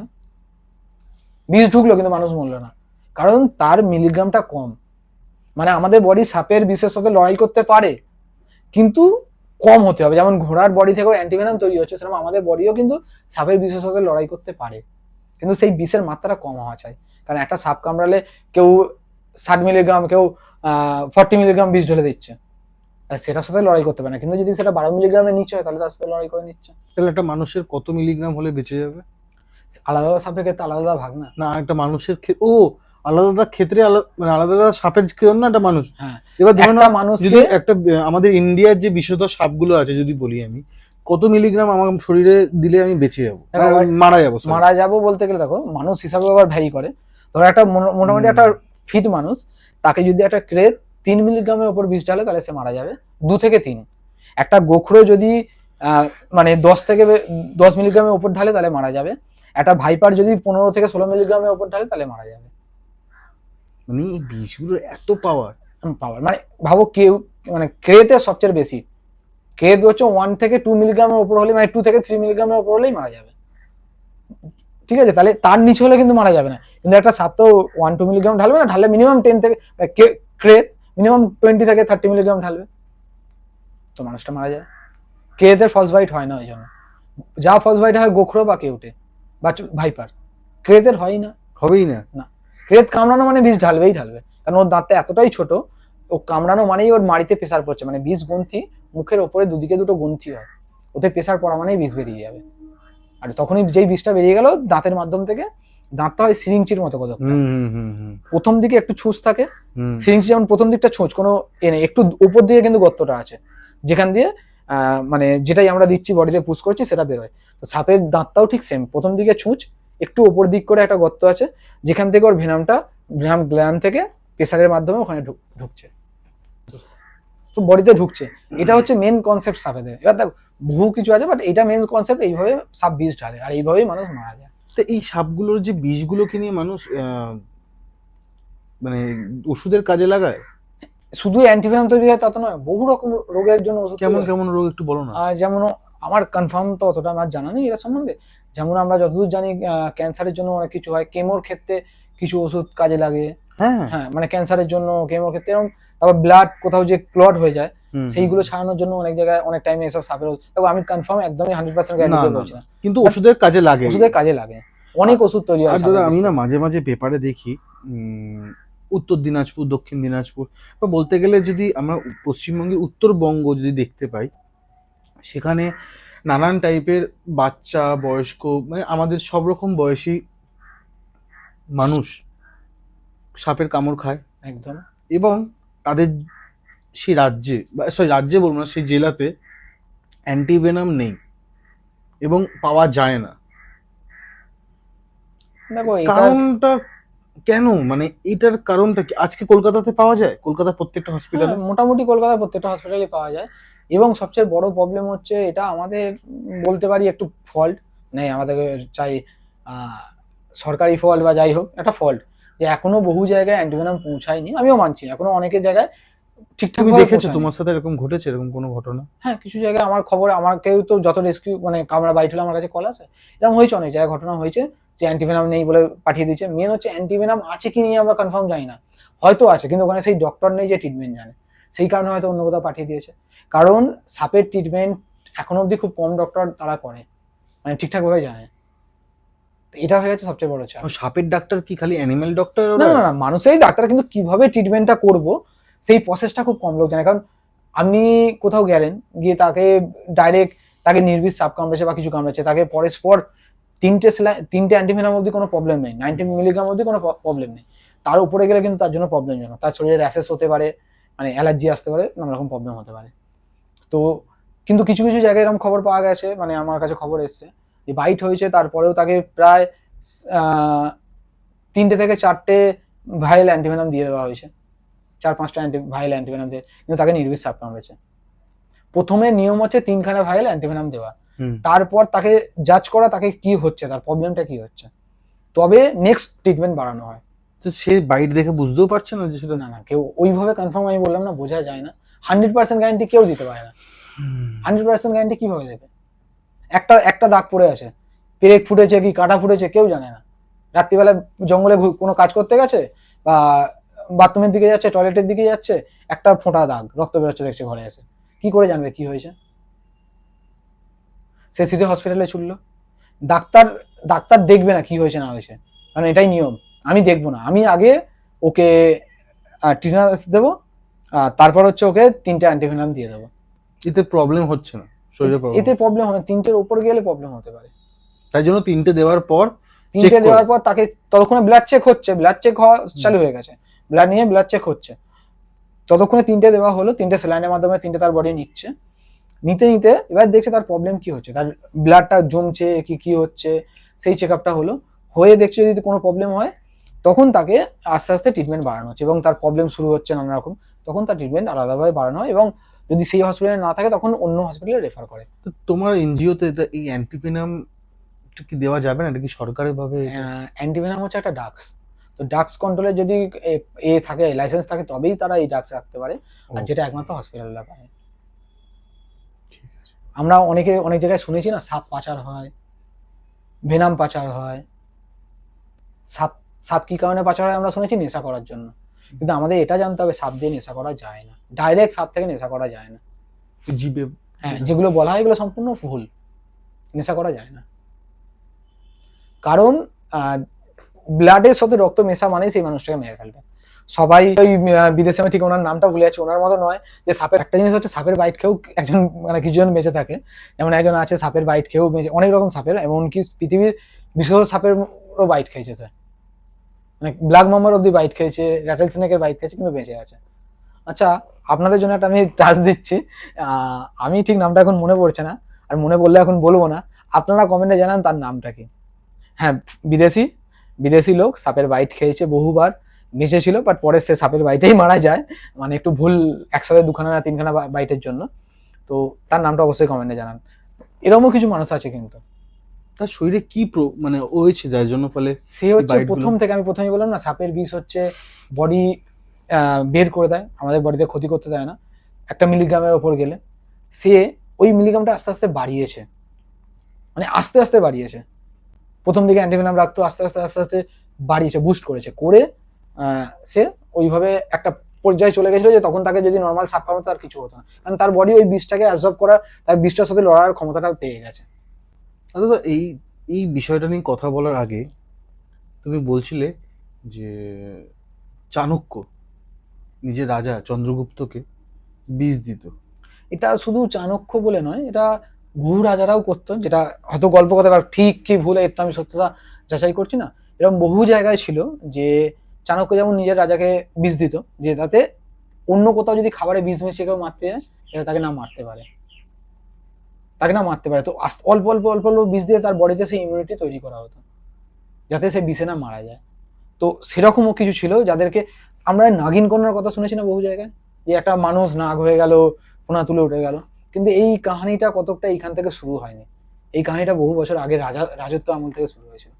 তখন রাজাদের মধ্যে লড়াইয়ের মধ্যে একটা সফট কর্নার ছিল রাজাদেরকে মারার, যেটা হচ্ছে কিছু রাজারা কি করতো, নিজেদের জন্য কিছু দাসী পুষে রাখতো।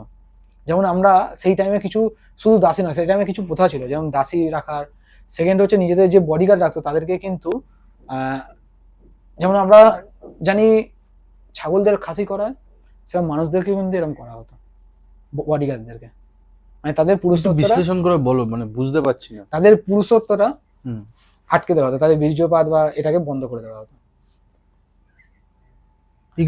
তার ফলে কি হতো, সে মানুষটা খুব পাওয়ারফুল হতো, মানে খুব শক্তিশালী হতো, খুব লম্বা চওড়া তাকতবার হয়ে যায়। যেমন আমরা দেখছি এমনি একটা ছাগলের থেকে একটা খাসি খুব লম্বা চওড়া হয়, সেরকম করা হতো। আর নাগিনরা যেটা করতো, নাগিনদের কেসটাও ঠিক এরমই ছিল, রাজারা করতো, সেইখান থেকে নাগিন কন্যা মানে এইভাবে একটা প্রচলিত হয়। কিন্তু মানুষ এখন এই ইউটিউব জগৎ, বাংলা কি বলবো, সিনেমা থেকে নাগিন মানে অন্য বুঝে গেছে যে একটা সাপ পরে মানুষের রূপ ধরে নিচ্ছে, করে নিচ্ছে, এরকম ব্যাপারটা। বাট আলটিমেটলি এরকম ছিল না, ছিলটা হচ্ছে এরকম যে একটা কিছু মহিলা, মানে কিছু রাজারা তাদের দাসীদেরকে একটু একটু করে সাপের বিষ দিত বডিতে, যেমন এ করতো, নিজের সাপের কামড় খেত, তো একটু একটু করে সাপের বিষ তার বডিতে দিত, দিয়ে তার বডিতে সেই অ্যান্টিবডিটা তৈরি করা হলো, তাকে সাপ কামড়লে কিছু হবে না, বা তার শরীরে যদি সাপের বিষ রয়েও যায় কিছু হবে না। তো তখন কি করতো সেই মহিলাগুলো, সেই রাজাদের সাথে যখন ফিজিক্যালি থাকতো, তখন যে রাজাগুলোর সাথে যখন ফিজিক্যালি তারা যেত, তখন কি হতো, নিজেদের নোকেতে বা নিজেদের শরীরের মধ্যে বিষ লুকিয়ে নিয়ে যেত। তার তো আর ক্ষতি হবে না বিষের থেকে, কিন্তু সেই বিষটা যখন সেই রাজার বডিতে নোক দিয়ে বা কোথাও যদি ছিঁড়ে গিয়ে যখন তার শরীরে চলে গেল, সেই রাজাটা কিন্তু মারা গেল। তো একটা সফট কর্নার, তার সাথে লড়াই না করেও জেতার, মানে একটা খুব বড় এটা হতো। তো এইভাবে নাগিন কন্যার একটা প্রচলিত আছে। আমরা অনেক সময় কি করি, আমাদের বাড়িতে বা আমরা তো এখন ফ্ল্যাটে এখন থাকি, কিন্তু আগে যখন আমরা একতলায় বা একটু কাছাকাছি মাটির নিচে, মাটির উপরে যারা যারা থাকেন এবং মাটির বাড়িতে যারা থাকেন বা গ্রামে যারা থাকেন, তারা কি করে ঘরের আশেপাশে কার্বলিক অ্যাসিড বা লঙ্কা গুঁড়ো বা যেভাবে যে প্রচলন আছে সেগুলো করার ফলে সাপ তাদের ঘরে ঢোকে না। তো এটা কি ঠিক না ভুল, বা এর উপায়টা অন্য কিছু বলো তাহলে। প্রথম কথা হচ্ছে সাপ ঘরে ঢোকে না, এটা একদম বলতে হবে না। কার্বলিক থাকলেও সাপ তো থাকে। মানে আমার রেস্কিউ ভিডিওতেই কিছু আছে যে কার্বলিকের শিশি 2-3টে শিশি বসানো, গর্ত করে বসানো যাতে সাপ আসবে না, তার নিচেই একটা গর্ত, শিশির নিচ দিয়েই একটা গর্ত, সেখান দিয়ে সাপ ঢুকে ডিম বাচ্চা করছে। তো এটা নয় যে কার্বলিক থাকলে সাপ আসবে না বা কিছু থাকবে না। যদি সে সেখানটায় সেফ ফিল করে তো সে কষ্ট পেলেও ওখানে থাকবে নিজের বাচ্চা বাঁচানোর জন্য বা নিজের বাচ্চার জন্য বা নিজের বাসস্থানের জন্য থাকবেই। কারণ হচ্ছে ও অন্য অপশন হয়তো পাচ্ছে না, তো ওখানে আছে। বা এমন কোনো তাড়া খেলো তখন চলে এলো সাপটা। তো দেখো, সাপ আসবে না এরম ভাবে কেউ আটকাতে পারে না। একটা অপশন হয় সাপ আসার থেকে, কিন্তু কার্বলিক বা ব্লিচিং দিলে প্রবলেমটা কি হয় বা লঙ্কা গুঁড়ো দিলে প্রবলেমটা কি হয়, কার্বলিকের যে বিষ, মানে যে ওটা এক ধরনের অ্যাসিড, তো সেই অ্যাসিডটা যদি সাপের গায়ে যায় তাহলে সাপটি মারা যায়, এবং মারা যাওয়ার আগেও যে রেস্কিউ করতে আসবে তার জন্য খুব ডেঞ্জার হয়ে যায়, মানে তার জন্য খুব রিস্কি হয়ে যায়। গ্যাসটা, ওই গ্যাসটা তো সাপটা নিচ্ছে, ইনহেল করছে, বডিতে নিচ্ছে, তো ওই অ্যাসিডটা তার শরীরে যাচ্ছে মলিকিউলগুলো, যে তার বডিটাকে পুরো ভেতর থেকে জ্বালা করছে। তখন এতটা বেশি ওর জ্বালা করছে বডি, ও সামনে যাকে পাবে তাকেই কামড়ে দেবে। ওই জন্য আমরা বলি কার্বলিক দেবে না। কার্বলিক দিলে সাপ জ্বালার জন্য পালিয়েও যায়, এটা বলছি না যে পালিয়ে যায় না, কিন্তু সাপটা ক্ষতিও হয়, এবং সামনে যে রেস্কিউবার যাবে, ক্ষতি যদি নাও হয়, সামনে যে রেস্কিউবার যাবে তার জন্য ক্ষতিকারক হবে। বা যে মানুষটা ওখানে আছে, রেস্কিউবার না গেল, কোনো একটা মানুষ রইলো, তার জন্য ক্ষতিকারক। কোনো তো রেগে আছে, ও তো জ্বালা যন্ত্রণা করছে, ও তখন আর থোড়ি ভালো কথা বুঝবে, ও তো কামড়ে দেবে যাকে পাবে। উপায় কি আছে দাদা? উপায় একমাত্র হচ্ছে, সেখানে যদি সাপটাকে তাড়ানোরই হয় তাহলে নবরত্ন তেল ছড়ানো যেতে পারে, ওতে পিপারমেন্ট থাকে। পিপারমেন্ট হচ্ছে শরীরটাকে ঠান্ডা করে, কার্বলিক যেমন শরীরটাকে জ্বালায়, পিপারমেন্ট হচ্ছে শরীরটাকে ঠান্ডা করে। আমরা ভালো করে জানি, মানে এই শীতল রক্তের জীবগুলো ঠান্ডা, খুব বেশি ঠান্ডাও সহ্য হতে হয়, খুব বেশি গরমও সহ্য হতে হয়। যখনই বডিটা ঠান্ডা করে দিচ্ছে না, ও আগে ভাববে আমি এখান থেকে কোথায় পালাই। ঠিক আছে, নবরত্ন তেল এটা খুব একটা ভালো অপশন। সেকেন্ড হচ্ছে সবচেয়ে বেটার অপশন, সাপ আসবে না তাহলে ঘর চারপাশ পরিষ্কার রাখো। সাপ আসে কোথায়? সাপ আসে হচ্ছে সেরকম জায়গায় যেখানে হচ্ছে নোংরা। সাপ আসে খাদ্যের সন্ধানে, প্রথম কথা সাপ আসে খাদ্যের সন্ধানে। সাপ চায় না মানুষের কাছাকাছি থাকবো। হ্যাঁ, গোখরোর ব্যাপারটা আলাদা, ইন্ডিয়ান কোবরা যেটা বলি তার ব্যাপারটা আলাদা, সম্পূর্ণ আলাদা। আমি বাকি সাপের ক্ষেত্রে বলতে চাই যে সাপ মানুষের আশপাশে থাকতে চায় না, ও চায় মানুষের থেকে দূরে থাকবো। যে কোনো অ্যানিমেলসই চায় মানুষের থেকে দূরে থাকবো, সাপও সেরকমই, সেম। তো সাপ আসে তখনই যখন সেখানে খাদ্যের সন্ধান থাকে। আচ্ছা, আমরা জানি সাপ গর্ত করতে থাকে, কিন্তু সাপরা গর্তে থাকে, তাহলে কার গর্তে থাকে? ইঁদুরের গর্তে। ইঁদুরের গর্তটা পেলো কি করে? ইঁদুর গর্তটা খুঁড়েছে বলেই ও পেলো। আর ইঁদুর গর্তটা খুঁড়েছে সেই ইঁদুরকে খেতে এসছে, এসে যখন দেখেছে এই জায়গাটা আমার জন্য সেফ, এখানে মানুষের আসা যাওয়া কম, এখানে মানুষের মানে ডিস্টারবেন্সটা কম, তো আমি এখানে রয়ে যাই। ও নিজের খাদ্যের সন্ধানেই এসছে। তাহলে আমাকে টার্গেট করতে হবে যে সাপ আটকানোর জন্য আমার ঘরের চারপাশে ব্যাঙ, ইঁদুর এইগুলো না আসে, পোকামাকড় না আসে। এগুলো না এলে সাপও আসবে না। কেন আসবে? ও তো নিজের খাদ্যের সন্ধানেই আসে। ওকে, ও পাগল যে মরতে যাবে ওখানে? কারণ ও তো জানে যে মানুষ পেলে আমায় মেরে ফেলবে, ও ভালো করে জানে, ও এটা জানে ভালো করে। বুদ্ধি না থাকলেও এইটুকুনিও জানে যে আমি মানুষের সামনে গেলে আমি মরে যাবো, তো চেষ্টা করবে না আসার। এবার ইন্ডিয়ান কোবরার ক্ষেত্রে কেন একটু আলাদা, ইন্ডিয়ান কোবরার একটা ওই মানে পুরোনো কাহানি আছে বা যাই বলো, বাট সাইন্টিফিক্যালি কি বলছে, ইন্ডিয়ান কোবরা মাটির জায়গায়, মানে হালকা মাটির ঘর, খড়ের গাদা, এরম জায়গায় থাকতে পছন্দ করে। মাটির ঘর, খড়ের গাদা মানে মানুষের ঘরের কাছাকাছি। মাটির ঘরের মধ্যে কি হচ্ছে, ইঁদুর গর্ত করে, ইজিলি খাবার পেয়ে যাচ্ছে, সেই আবার খাবারেরই ব্যাপারটা হয়ে যাচ্ছে, ইজিলি খাবার পেয়ে যাচ্ছে। খড়ের গাদা মানে কি, ইঁদুর আসে, ইজিলি খাবার পেয়ে যাচ্ছে, ওখানেই থাকছে। মানে পুরোটাই কিন্তু খাদ্যের সন্ধানেই এরা পুরোটা আসে। এবার আমি একটা জিনিস একটা দেখবো, আমি অনেক গ্রামগঞ্জ ঘুরেছি, পাহাড় রক ক্লাইম্বিং করতাম, তো অনেক গ্রামগঞ্জ ঘুরেছি। আমরা দেখেছি আমাদের এই সব আশপাশেই খালি সাপের আনাগোনাটা বেশি, কিন্তু পুরুলিয়া প্রপার যে আদিবাসী গ্রামগুলো, সেখানে কিন্তু ঘরের মধ্যে সাপ থাকে না, ঘরে সাপ ঢোকেই না। জঙ্গলে অত সাপ, ওখানে জঙ্গল এরিয়া, ওখানে অত সাপ, কিন্তু ওদের ঘরে সাপ নেই। ওরা নির্ভয়ে শোয়, না মশারি টাঙায়, না কিছু, না সাপের কামড় খায়, না কিছু। কারণ একটাই, ওদের ঘরটা পুরো মেনটেন থাকে, কোনো গর্ত হতে দেয় না, সারাক্ষণ গোবর দিয়ে নেকান দেয়। লোক বলে গোবর নেকানে কি হয়, খুব কাজের, মানে আমাদের পূর্বপুরুষ যেগুলো বলে গেছিল, সাইন্টিফিক বুঝিয়ে যায়নি তাই জন্য প্রবলেম, তো সাইন্টিফিক দিক থেকে খুব কাজের। গোবর নেকালে কি হয়, পোকামাকড় আসে না, পোকামাকড় না এলে ব্যাঙ আসে না, পোকামাকড়কে খেতে। আর ব্যাঙ না এলে অন্য সাপ তাকে খেতে আসে না। আর ইঁদুর আসবার জন্য আর যে গর্ত হলে ইঁদুরের গর্ত বুঝিয়ে দিচ্ছে, তো প্রবলেম মিটে গেল। যখনই পোকামাকড় এলো না, ব্যাঙ এলো না, তাহলে সাপ কি করতে আসবে ওখানে? সাপ তো জঙ্গলে যাবে, ওখানে কি করতে আসবে লোকের বাড়িতে? মানে তখনকার মানুষরা ঠিকঠাক সাইন্টিফিক্যালি বোঝায়নি, যার জন্য যে প্রবলেম হয়েছে যে গোবর কি করতে ছড়াতে হয়, কিন্তু গোবর ছড়ার অনেক কাজ, গোবর দিয়ে নেকানোর অনেক কাজ, আর আদিবাসীরা সেই জিনিসটাই করে। বাহ। এত তো সাপ নিয়ে কথা হলো, তো বিষ যে সাপের হয়, যে কত রকমের হয়, এরকম কি কোনো ভাগ আছে না সবার না বিষ না, একই? ঠিকই কত রকম ভাগ আছে। দেখো মোটামুটি 16-17 রকম আছে ভাগ। আমরা নর্মালি জানি 3 রকম, সবাই বলে থাকে 3 থেকে 4 রকম বলে থাকে, যেরকম হচ্ছে হিমোটক্সিন, নিউরোটক্সিন, মায়োটক্সিন, কার্ডিওটক্সিন। এইভাবে আলাদা আলাদা টক্সিন। এই টক্সিনগুলো হচ্ছে মানে হাই প্রোটিন, যে প্রোটিন আমাদের বডি প্রথমেই বলেছিলাম নিতে পারে না বলে আমাদের নানা রকম প্রবলেম হয়। যেরকম ধরো এখানে একটা অপশন বলে দিচ্ছি, যে বিষগুলো আমাদের বডিতে কেন ক্ষতি করে, কারণ আমাদের বডি নিতে পারে না। যেরকম ডিম তুমি 2টো খেলে তোমার কোনো ক্ষতি হয় না, কিন্তু যদি তুমি 10টা খেয়ে নাও তোমার অ্যালার্জি হয়ে যাচ্ছে। সেরকম প্রোটিনের কতটা কাজ ওরকমই। এবং আলাদা আলাদা জায়গায় আলাদা আলাদা ভাগও আছে। যেমন দেখো সাপ শুধু বিষ কয় রকম নয়, সাপও অনেক রকম প্রকারের হয়, বিষধর সাপ। এবং তার মধ্যে কিছু সাপ আছে সবচেয়ে বেশি বিষধর। যেমন আমাদের এখানে দেখো কত রকম বিষধর আমি প্রথমে বললাম, কেউটে, কালাচ, শাকামুটি, চন্দ্রবড়া, সেটা হচ্ছে এশিয়া কন্টিনেন্টের মধ্যে। এশিয়া কন্টিনেন্টের মধ্যে সবচেয়ে বিষধর কালাচ বলে থাকে। এবং তাছাড়াও বিষধর অনেক সাপ আছে যেগুলো এশিয়ায় থাকে না। তার মধ্যে যেরকম সবচেয়ে বিষধর পৃথিবীর, সেটা হচ্ছে বেলচার সি স্নেক, মানে সামুদ্রিক সাপ। যদিও দীঘায় যেটা উঠেছিল সেটা নয়, দীঘায় যেটা একটা উঠেছিল খুব ভাইরাল হচ্ছিল, যে বিশাল বিষধর সাপ এসছে, কামড়েছে মরে যাবে। প্রথম হচ্ছে ওই সাপটা মানুষকে কামড়ায় না, কারণ ওদের বীজদাঁতটা অনেক পেছন দিকে হয়। তো কামড়ালে অবশ্যই মানুষ মরবে, কিন্তু কামড়ায় না। আর দীঘা কেন, ওরা অনেক জায়গায় পাওয়া যায়, ভয় নেই ওটা নিয়ে।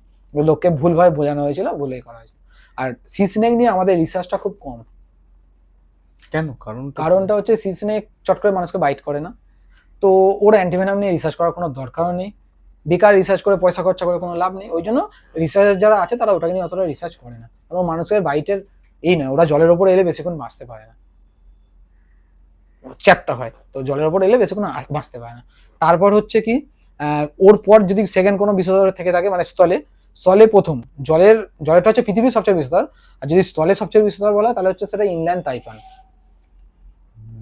তাইপান, ওটাও আফ্রিকা কন্টিনেন্টের সাপ। তারপর হচ্ছে ব্ল্যাক মাম্বা, সেটাও আফ্রিকা কন্টিনেন্টের সাপ। স্থলে এগুলো, মানে ব্ল্যাক মাম্বা তো স্থলেই। হ্যাঁ, ইনল্যান্ড তাইপানও স্থলে, ব্ল্যাক মাম্বাও স্থলে। এটা হচ্ছে সাপ, মানে পৃথিবীর সবচেয়ে বিষধর হচ্ছে জলে, তারপর স্থলে আছে। বাবা, এটা প্রথমবার তোমার কাছে শুনলাম দাদা।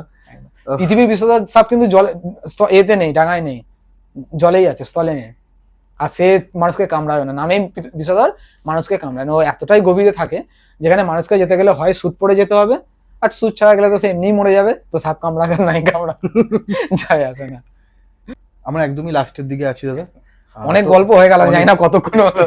তো আজকে আমরা লাস্টে একটু কয়েকটা মিথ নেব, মিথের ব্যাপারটা একটু জানবো, আচ্ছা, এবং এই মিথটাকে আমরা র্যাপিড ফায়ারের মতো রাখবো। তুমি রেডি? একদম, আমি খুব রেডি আর এক্সাইটেড। কি হবে না হবে আমি জানি। আচ্ছা, যদি কোনো ভুলভ্রান্তি করে থাকি তাহলে ক্ষমা করে দিও। ছোট ভাই কি বড় ভাই, দাদা, যা ভাববে ভেবে ক্ষমা করে দিও, ঠিক আছে? দাদা, আমি একটু মোবাইলের সাহায্য নিচ্ছি, কারণ আমি অনেক কিছুটা মিথ আছে যেগুলো হচ্ছে, সাপের মাথায় কি মণি থাকে? না, এটা সম্ভবই না। দেখো অবশ্যই সম্ভব নয়, কারণ সাপের মাথায় পাথর বস্তু বলে কোনো জিনিস তৈরি হয় না। যেমন ভোলা মাছের মাথায় পাথর হয়, তা বলে কি সব মাছের মাথায় পাথর হয়? না, কিন্তু সাপের মাথায় কোনো পাথর বস্তুই তৈরি হয় না। তো এই হিসাবে সাপের কোনো মণি হয় না। যদি মণি থাকতো, আর মণি যদি সত্যিই থেকে থাকতো, তাহলে আমাদের মধ্যে যত সাপুড়ে আছে, মানে সরি সাপুড়ে বলে ফেললাম, কারণ লোক আমায় সাপুড়েই বলে, আমরা যতই রেস্কিউবার হই, আমাদের সবচেয়ে বড় প্রবলেম হচ্ছে ফ্যামিলির কাছে আমরা সাপুড়ে নামে জানা যাবে, পাড়াতে সাপুড়ে বলে জানা যাবে। আর সবচেয়ে প্রথম যদি, যেমন আমার গার্লফ্রেন্ড ছিল, যখন বিয়ের কথা বা অন্য কোনো কথা হবে, সাপুড়ের সাথে বিয়ে দেবো, এইটা হচ্ছে সবচেয়ে বড় একটা প্রবলেম। বাকিদের জন্য বললাম, যাই হোক, এটা মজার পার্ট। নেক্সট। আচ্ছা, কালনাগিনীর বিষ কি প্রাণঘাতক? ভাবলে কালনাগিনী নিয়ে সেই কোন যুগ থেকে কালনাগিনীর উপর মানে একটা ভুল নিয়ে, কি বলো, কালনাগিনী যদি বেঁচে থাকতো কেস করতো মানে সরি, কালনাগিনী যদি কেস করতে পারতো তাহলে কেস করতো। কালনাগিনীকে লক্ষিন্দরকে নিয়ে একটা ঘটনা, ঠিক আছে, আর মানে বহু ঘটনা। কিন্তু আমি একটা কথা বলে দিই, শুনলে লোক ভাববে যে লক্ষিন্দরকে কামড়ে তো মরে গেছিল, কিন্তু কালনাগিনীর বিষ যেটা আছে সেটা মানুষকে মারার জন্য নয়। সাপ যে কয় প্রকার হয় না, প্রথমে বলেছিলাম যে ক্ষীণ বিষ একটা হয়, একটা বিষধর হয়, একটা ওয়াটার স্নেক হয়, একটা সি স্নেক হয়। এই 4 রকম ভাবেই সাপের একটা ভাগ করা হয়েছে। তার মধ্যে কালনাগিনী হচ্ছে ক্ষীণ বিষের প্রজাতির মধ্যে পড়ে। মানে ওর বিষ মানুষের জন্য কোনো ক্ষতিকারক নেই, জিরো, কিচ্ছু হবে না। যদি কামড়ে 100 বারও কামড়া তাও কিচ্ছু হবে না। হ্যাঁ হ্যাঁ। তো মরে গেল কি হলো লক্ষিন্দর? এগুলো হচ্ছে প্যানিক। আমি প্রথমে বলছিলাম সাপ মানুষ মরে শুধুমাত্র, মানে যদি সাপ একজনকে সাপ কামড়ে তার মধ্যে 60 থেকে 70 জন প্যানিকে মরে যায়, মানে ভয়ে মরে যায়, হার্ট ফেল করে। এটা হচ্ছে সবচেয়ে বড় জিনিস। আর ও সেই কারণে কোনো কারণে ওকে প্রথম থেকেই বলা হয়েছিল যে তুমি সাপের কামড়ে মারা যাবে, তোমাকে বিয়ের দিনই সাপ কামড়াবে, তোমাকে কি বলে তুমি সাপ কামড়ালেই বিয়ের দিনই তুমি মারা যাবে। তোকে এত পরিমাণে ওকে ভয় দেখানো হয়েছিল। তো ওকে যে কোনো সাপ কামড়ালে, সাপ কামড়াবে যদি একটা পিনো সেই টাইমে ফুটিয়ে দেওয়া হতো, ও ভাবতো আমার সাপ কামড়েছে, মানে ভয় করে যেত। এটা হচ্ছে ব্যাপার। 3 নম্বর হচ্ছে লাউডগা সাপ কি উড়ে এসে কপালে ছোবল মারে? আচ্ছা, আমরা একটা জিনিস এখানে একটা আমি এক্সাম্পল দিয়ে বলি। আমি এমনি নাটা কমপ্লেন খাইনি বলে, আর যারা লম্বা হয় তার সাথে যদি আমার ফাইট হয়, সে আমায় কোথায় মারবে? মুখে। সে কি বসে আমার পায়ে মারবে বা আমার পেটে মারবে? না, নিশ্চয়ই না। আর আমি তাকে মারলে কোথায় মারবো? পেটে, বুকে। আমার যেটা আমার ফেস লেভেলে যেগুলো আছে সেগুলো আমরা মারবো। এবার লাউডগা, এদেরকে বলা হয় লাউডগা, কালনাগিনী, বেতাজরা, ঠিক আছে? এদেরকে কি বলা হয়? টি স্নেক। মানে এরা গাছে থাকে। গাছে থাকে তার মানে নিশ্চয়ই উপরে থাকে। তাহলে উপরে থাকলে সবচেয়ে ফেস কোনটা সবচেয়ে কাছে পাচ্ছে মানুষের? ফেস। তো বাইটটা করলে কোথায় করবে? ফেসেই করবে। তো লোকের ভুল ধারণা চোখ উপড়ে খেয়ে নেয়, এরকম কাহিনী আছে এগুলো, কিন্তু চোখ উপড়ে খেয়ে নেয়, চোখে অ্যাটাক করেন না, ওর ফন্ডে সবচেয়ে আগে মানুষের ফেসটা আসে, তো ওই জন্য ফেসে অ্যাটাক করে দেয়, আর কিচ্ছু নয়। ওকে। 4 নম্বর হচ্ছে গ্রাম অঞ্চলে শোনা যায় সাপের বিষ নাকি অমাবস্যায় পূর্ণিমায় কাজ করে। অমাবস্যা পূর্ণিমায় আমি জানি হয় কি বলে, সূর্যের চাঁদের টানের জন্য জোয়ার ভাটা হয়, কিন্তু সাপের বিষের এরকম কোনো অপশন নেই। সাপের যদি বিষধর সাপ হয় তাহলে যেদিন কামড়াবে সেদিনই বিষ আসবে, আর যদি নির্বিষ সাপ হয় তাহলে সারা জীবনে যখনও কামড়াতে বিষ আসবে না। মানে এটা কোনো মিথ, পুরোটা সম্পূর্ণ মিথ এবং সম্পূর্ণ ভুল ধারণা। যদি সাপ কি গরুর বাটে মুখ লাগিয়ে দুধ খেতে পারে? গরুর বাটে তো মুখ লাগিয়ে কোনোদিনই দুধ খেতে পারবে না, কারণ সাপের জিভ নেই। মানে জিভ মানে চেরা জিভ আছে, জিভ নেই বলে আবার ভুল হয়ে যাচ্ছে, চেরা জিভ। তো আমাদেরকে জানতে হবে যাদেরই চ্যাপ্টা জিভ তারাই দুধটাকে চোখ করতে হয়, টানতে পারে। দুধ খেতে গেলে কি হয়? জিভের সাহায্যটাকে পেস্ট করে খেতে হয়। যাদের চেরা জিভ তারা কি করে পেস্টটা করবে? খেতে পারে না। তো এই জন্য সাপ মুখ লাগিয়ে দুধ খেতে পারে। হ্যাঁ, এবার কেউ যদি এখন বলে যে না আমি দেখেছি দুধের মধ্যে মুখ দিয়ে দুধ খেয়েছে, আমি সেটাই অস্বীকার একদমই যাবো না, কারণ আমি কোনো কিছু 100% আমরা গ্যারান্টি দিয়ে বলতে পারি না। হয়তো খেয়েছে, কিন্তু অতিরিক্ত যদি সে খেয়ে ফেলে তাহলে কিন্তু সাপটা মারা যেতে পারে, কারণ দুধে যে ল্যাকটিক অ্যাসিড থাকে সেটা হজম করা ওদের জন্য ডিফিকাল্ট হয়। কিন্তু অল্প খেলেও, মানে এরকম আমি বহু কাহিনী শুনেছি এবং লোক চক্ষুষ দেখেছে যে সাপ নিজে থেকে দুধ খেয়েছে, যেটা সাপুরেরা করে থাকে, কিন্তু ওটা সাপটা মারা যায়। সাপুরে যেগুলো করে সেগুলো মারা যায়, কারণ ওরা জোর জবরদস্তি করে খাওয়াচ্ছে। কিন্তু যদি নিজে থেকে কোনো কিছু খেয়ে থাকে, কারণ ওদের যতটা দরকার জল ততটাই খাচ্ছে, জল ভেবেও যদি খেয়ে থাকে বা টেস্টের জন্য যদি খেয়ে থাকে, তাহলে ও অল্প পরিমাণ খাবে যতটা দরকার, তাতে ওর কোনো ক্ষতি হবে না।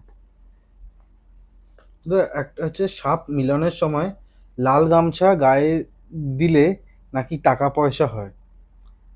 লাল গামছা গায়ে দিলে টাকা পয়সা, এটা একটু কোশ্চেনটা একটু বড় হয়ে যাবে, র্যাপিড ফায়ারে মনে হচ্ছে বলা চাপ হয়ে যাবে। মানে এটা মানে আমি তোমায় জানতে চাইছি এটা কি ঠিক না ভুল? মানে এটা বলছে যে সাপ মিলনের সময় লাল গামছা গায়ে দিলে নাকি টাকা পয়সা। এটা একদমই ভুল কথা যে সাপ মিলনের সময় লাল গামছা গায়ে দিলে মানে টাকা পয়সা, একদম ভুল কথা। তাহলে আমরা অনেক কিছু টাকা পয়সা পেয়ে যাবো। কিন্তু এর মধ্যে একটা কথা আছে যে সাপ কিন্তু মিলন কাকে বলে, মানুষ যেটাকে মিলন জানে সেটা কিন্তু মিলন নয়। সেটা তো কি তাহলে? সেটা হচ্ছে সাপের লড়াই। দুটো সাপ লড়াই করে, যেটা শঙ্খ বলা হয়, যেটাকে শঙ্খ বলা হয়, যেটাকে মিলন বলা হয় বা শঙ্খ বলা হয়। এটা হচ্ছে দুটো সাপের লড়াই। মানে একটা সাপের সাথে লড়াই করছে, হয় সেটা জায়গার জন্য, নয় চৈত্য সেটা ফিমেলের জন্য। সেটাকে লোক মিলন ভেবে ফেলছে, মানে জোর লাগা ভেবে ফেলছে, ভেবে ভুল তথ্য নেওয়া। ওটা হচ্ছে মেন ব্যাপার, কারণ সাপ লড়াই করা হচ্ছে ফিমেলের জন্য বা জায়গার জন্য, জায়গাটা পাবো কি কোন ফিমেলটা পাবো এই কারণে। আর দাদা সাপের বিষ দাঁত ভাঙলে কি নতুন বিষ দাঁত হয়? অবশ্যই হয়।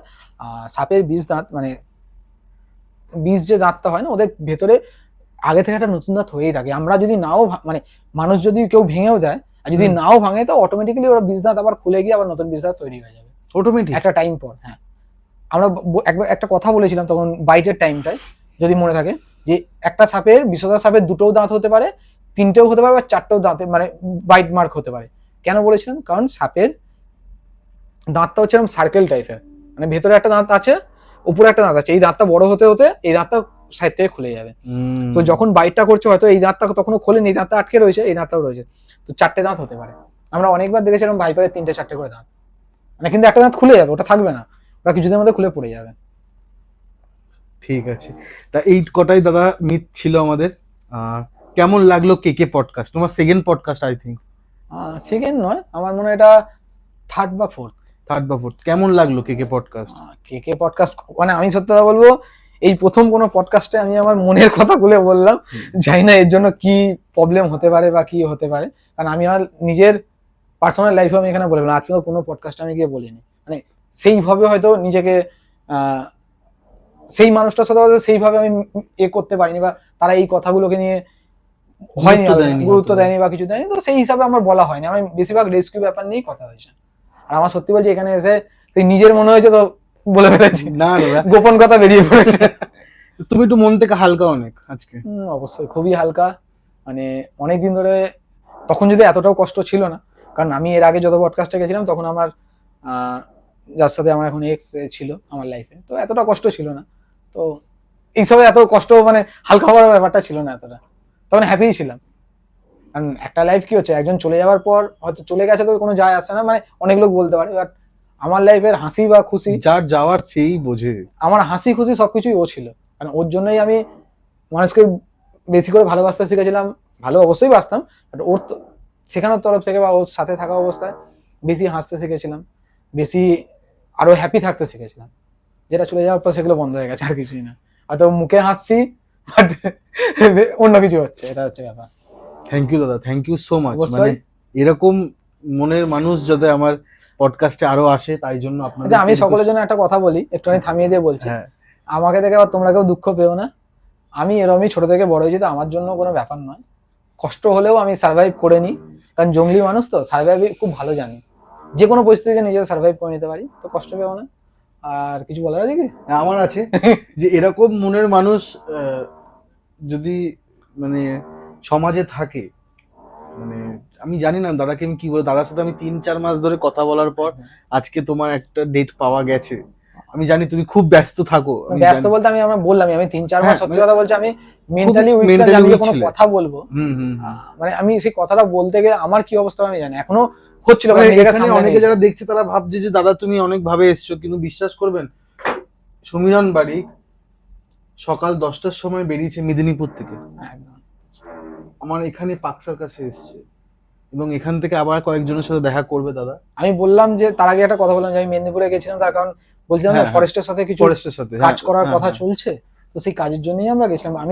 আমি বললাম আমি কাউকে দোষ দিই না, আমি চাইছি যে তাদের সাথে আরো কাজ করতে হয়, কারণ তারাও আমাকে অত ভালোভাবে চেনে, তারা যা চেনে আমার সোশ্যাল মিডিয়ার মাধ্যম থেকে, কারণ তারা যদি আমার সাথে নাই চেনে, আমরা জানবে কি করে আমার মেন্টালিটিটা কি, তো তাদের সাথে আমরা কাজ করি, জানুক। আমি আশায় আছি প্রত্যেকটা মানুষকে না তুমি যে গুরুত্বটা দাও, আজকে যে তুমি আমাকে এতদিন পর যে আমার বাড়িতে এসেছো, না এটার কিন্তু গুরুত্ব আমি অনেক আগে দিতে পারতাম, আমার পার্সোনালি একটা প্রবলেম ছিল বলে হয়নি দাদা। না সেটাতে একদমই আমি এগ্রি করি, এবং তুমি যে এসছো দাদা, এরকম তোমার মতো মনের মানুষ যে আমার এখানে এসছে, এটার থেকে আর আমার কিছু চাহিদা নেই। সত্যি কথা বলতে যদি আমি সেই টাইমে আসতাম, তাহলে কিন্তু হয়তো আজকে যে কথাগুলো মানুষের সাথে বলতে পারলাম, হয়তো আমি বলতে পারতাম না, কারণ মাইন্ড সেট আপ সেইভাবে ছিল না, হয়তো নিজেই ভেঙে পড়তাম, বলতে পারতাম না। এখনো হয়তো মনে হচ্ছে আবার নিজেকে কন্ট্রোল করে নিতে পারছি, কিন্তু সেই টাইমে হয়তো পারতাম না। সেটাই তো ওই জন্য আমি একটু নিজেকে টাইমটা দিচ্ছিলাম, নিজেকে সেই বোঝাচ্ছিলাম যে যা হয়েছে ছেড়ে দে, আবার নতুন করে এগো, তো সেই বোঝাচ্ছিলাম। দেখে তো কেউ নেই বোঝানোর জন্য, নিজেকেই বোঝাতে হবে, বুঝিয়ে যখন নিজেকে ফ্রি মনে করলাম, তারপর আস্তে আস্তে বাইরে বেরোতে আরম্ভ করলাম। তার আগেই আমি টোটাল 3 মাস মতো না আমি ঘর থেকে বেরিয়েছি, সরস্বতী পুজো গেছে, ঘর থেকে বেরোয়নি, যা হয়েছে কোনো সময় ঘর থেকে বেরোয়নি। খালি আমি মানে পুজো পার্বণে যারা আমার কাছে আসে, একটু মানে চাই যে দাদা এরকম খাওয়াবো, লোককে খাওয়াবো, কিছু দাও, সেইগুলো করে দিই, বাট বেরোয়নি। ডেকেছে আমি যে হ্যাঁ যাবো, ডাইরেক্ট তো বলতে পারছি না যে মেন্টালিটি ঠিক নেই, যাবো না, আজকে বলে ফেললাম, তারা শুনলে হয়তো ভাববে। তো আমি বলছি ঠিক আছে, যে খরচাটা লাগবে বলো, আমি দিয়ে দিচ্ছি, বাট সেই দিন যাইনি। থ্যাংক ইউ দাদা, থ্যাংক ইউ সো মাচ। আপনাদেরকেও থ্যাংক ইউ সো মাচ। আমি আপনাদের হোস্ট কৌশিক সেন, আমাদের গেস্ট সমীরণ বারিক। খালি আমি একটা কথা বলবো, দাদাকে ভালো করে সাপোর্ট করো, আরো বহু মানুষ আসবে। দেখো আমরা কেউ মহান নই, দাদা আসার পর থেকে আমাকে বলে যাচ্ছে যে তোমাদের মতো মানুষ খুব ভালো কাজ করে, আমরা মহান নই, আমরা লোভী। সত্যি কথা বলতে আমরা লোভী। বিশ্বাস হচ্ছে না? না সত্যি বিশ্বাস হচ্ছে না, আমরা বিশাল বড় লোভী। এটা মানতেই পারছি না। আমরা বিশাল বড় লোভী, আমরা যতজন আছি না, আমরা যারা এসব কাজ করি, আমরা খুব লোভী। তোমরা কি ভালোবাসার লোভী? একদম, আমরা শুধুমাত্র ভালোবাসার লোভী, আমরা আর কিছু একটা জায়গায় গিয়ে আটকে যাচ্ছে। আমরা একটা জিনিসের লোভী, আমরা যতজন, আমরা এসব সোশ্যাল সার্ভিস যারা করি না, তারা একটা জিনিসেরই খুব লোভী হই, ভালোবাসা। আমাদেরকে যদি কেউ ভালোবেসে বলে না, তুমি দাদা আমার পায়খানাটা পরিষ্কার করে দাও, নো ডাউট করে দেবো, নো ডাউট করে দেবো, কিচ্ছু ভাববো না। আমরা করেওছি, মানে বহু বয়স্ক মানুষদের পায়খানা করে পেচ্ছাপ করে রয়ে গেছে, যেমন লকডাউনের সময় আমরা করেছি, তারা পাচ্ছে না, বাড়িতে কেউ আসছে না, আমরা গিয়ে সেটা করেছি। কারণ আমাদের একটা জিনিস, আমরা ভালোবাসার লোভী। কারণ তারা যখন ওই না হাতটা মাথার উপর দিয়ে বলে বাবা খুব ভালো থাকবি, বাবা এই থাকবি। আমি যখন মধ্যমগ্রামে যাই, একটা বয়স্ক বুড়ি ভিক্ষা করছে, সবাই কাছ থেকে ভিক্ষা চাইছে, একটা মেলাতে গেছিলাম, গেস্ট হিসাবে ডেকেছিল, গেছিলাম, ভিক্ষা চাইছে সবার থেকে, আমি দেখতে পেলাম, গেস্ট হিসাবে ঢুকেছি, ভেতর দিয়ে ঢুকিয়েছে, আমার কাছেও চেয়েছে। তখন তাড়াহুড়ো করে সবাই, মানে ওখানকার কমিটি ঢুকাচ্ছিল বলে কিছু বলতে আমি, পরে বাইরে বেরিয়ে এলাম, এসে আমি আলাদা করে, মানে লোকজন তো ভিড় যেরকম হয় একটা গেস্ট গেলে, তো অনেকেও চেনে, তারাও এসে ফটো তুলতে যাচ্ছে, তো ওনাকে আমি দেখতে পেয়ে ওনার পাশে গেলাম, কিচ্ছু না, আগে পাশে গিয়ে বসলাম শান্তিতে, তার পাশেই বসে পড়লাম। সে একটা কি বেশ খাচ্ছিল, আমার মনে নেই, দিদা দাও না, আমার মুখে দিয়ে হাঁ করে দেখছে, কি দেবো, বলছি যেটা খাচ্ছ দাও না, কি চিপস বা কিছু একটা খাচ্ছিল, ঠিক মনে পড়ছে না এটা। তার থেকে নিয়ে যখন খেলাম, সে আমাকে জড়িয়ে ধরে কেঁদে ফেললো, বলছে বাবা আমাদেরকে তো লোক অছুজ মনে করে, তুমি আমার থেকে নিয়ে খেলে। তাকে আমি কি বলবো, কিছু বলার। আমি যখন টাকাটা দিচ্ছি, বলছি তো টাকা লাগবে না বাবা, তুমি আমাকে যে সম্মানটা দিয়েছো, এটা আমার কাছে সবচেয়ে বেশি দামি, আমার আর কিছু চাই না, আর কিছু চাই না। আমার স্বপ্ন এটাই যে এদের জন্য কিছু করবো। কারণ এই মানুষগুলো, অনেকে বলে এরা লোভী, যে এদেরকে যখন দেওয়া বন্ধ হয়ে যায় তখন এরা খারাপ বলে, কিছু করার নেই, ওদের আরো অপশন নেই, কি বলবে। ওরা একটা আশা পেয়ে যায় যে এই আমায় দিচ্ছে মানে আমাকে সারা জীবন দিচ্ছে, যখনই দেওয়াটা বন্ধ করে দেয় তখন না ওরা খুব নিজেদের মধ্যে একটা আঘাত পায়, যে আমাকে দিচ্ছে না, তাহলে এতদিন কেন দিতে, এই যে রাগের মাথায় বলবে, এটা কিন্তু রাগ নয়, এটা মনের ভালোবাসা থেকে বলে। আর এইটা যত যারা সোশ্যাল সার্ভিস তারা ঠিক বোঝে এটা, ওই জন্য দেখবে যত গালাগালি পায় তারপরেও তাদের কাছে ছুটে যায়, যে ওই লোকটা আমায় গালাগালি পেয়েছে, ওকে দিইনি বলে আমি ওষুধ দা, তারপরেও আবার তার কাছেই ছুটে গেছে। কারণ জানে ও রাগ মানে ওই এমনি সাধারণ মানুষের মতো রাগ থেকে বলেনি, সে ভালোবাসা অধিকার বোধ থেকে বলেছে।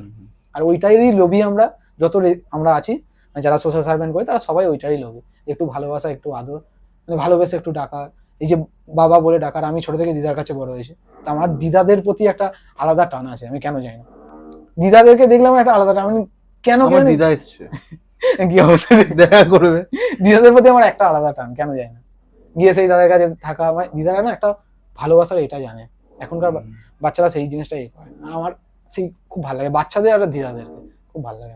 Thank you Sumiran. আর ক্যামেরার ওই পারে কিংসুক শেয়ার।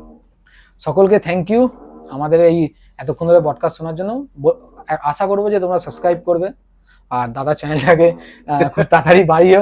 আমি এক্ষুনি 1 লাখ বলছি না, আমি বলছি আগে তাড়াতাড়ি 50,000 করে দাও, তারপর তো 1 লাখ আছে, আর 1 লাখ হলে আমাকে অবশ্যই পাঠিয়ে দিতে হবে। পার্টি, তুমি তো আমার ভাই হয়ে গেছো, তোমার মানে তুমি আমার, তোমার মতো মানুষ যেন আমার বাড়িতে প্রতিদিন আসে, আমি চাই। আর কিছু না, আর কিছু না। আজ ভালো মন্দ খাইয়েছে আমাকে দাদা, কিন্তু থ্যাংক ইউ সবাইকে, থ্যাংক ইউ। চলো টাটা, ভালো থাকো, সুস্থ থাকো, আর জয় হিন্দ।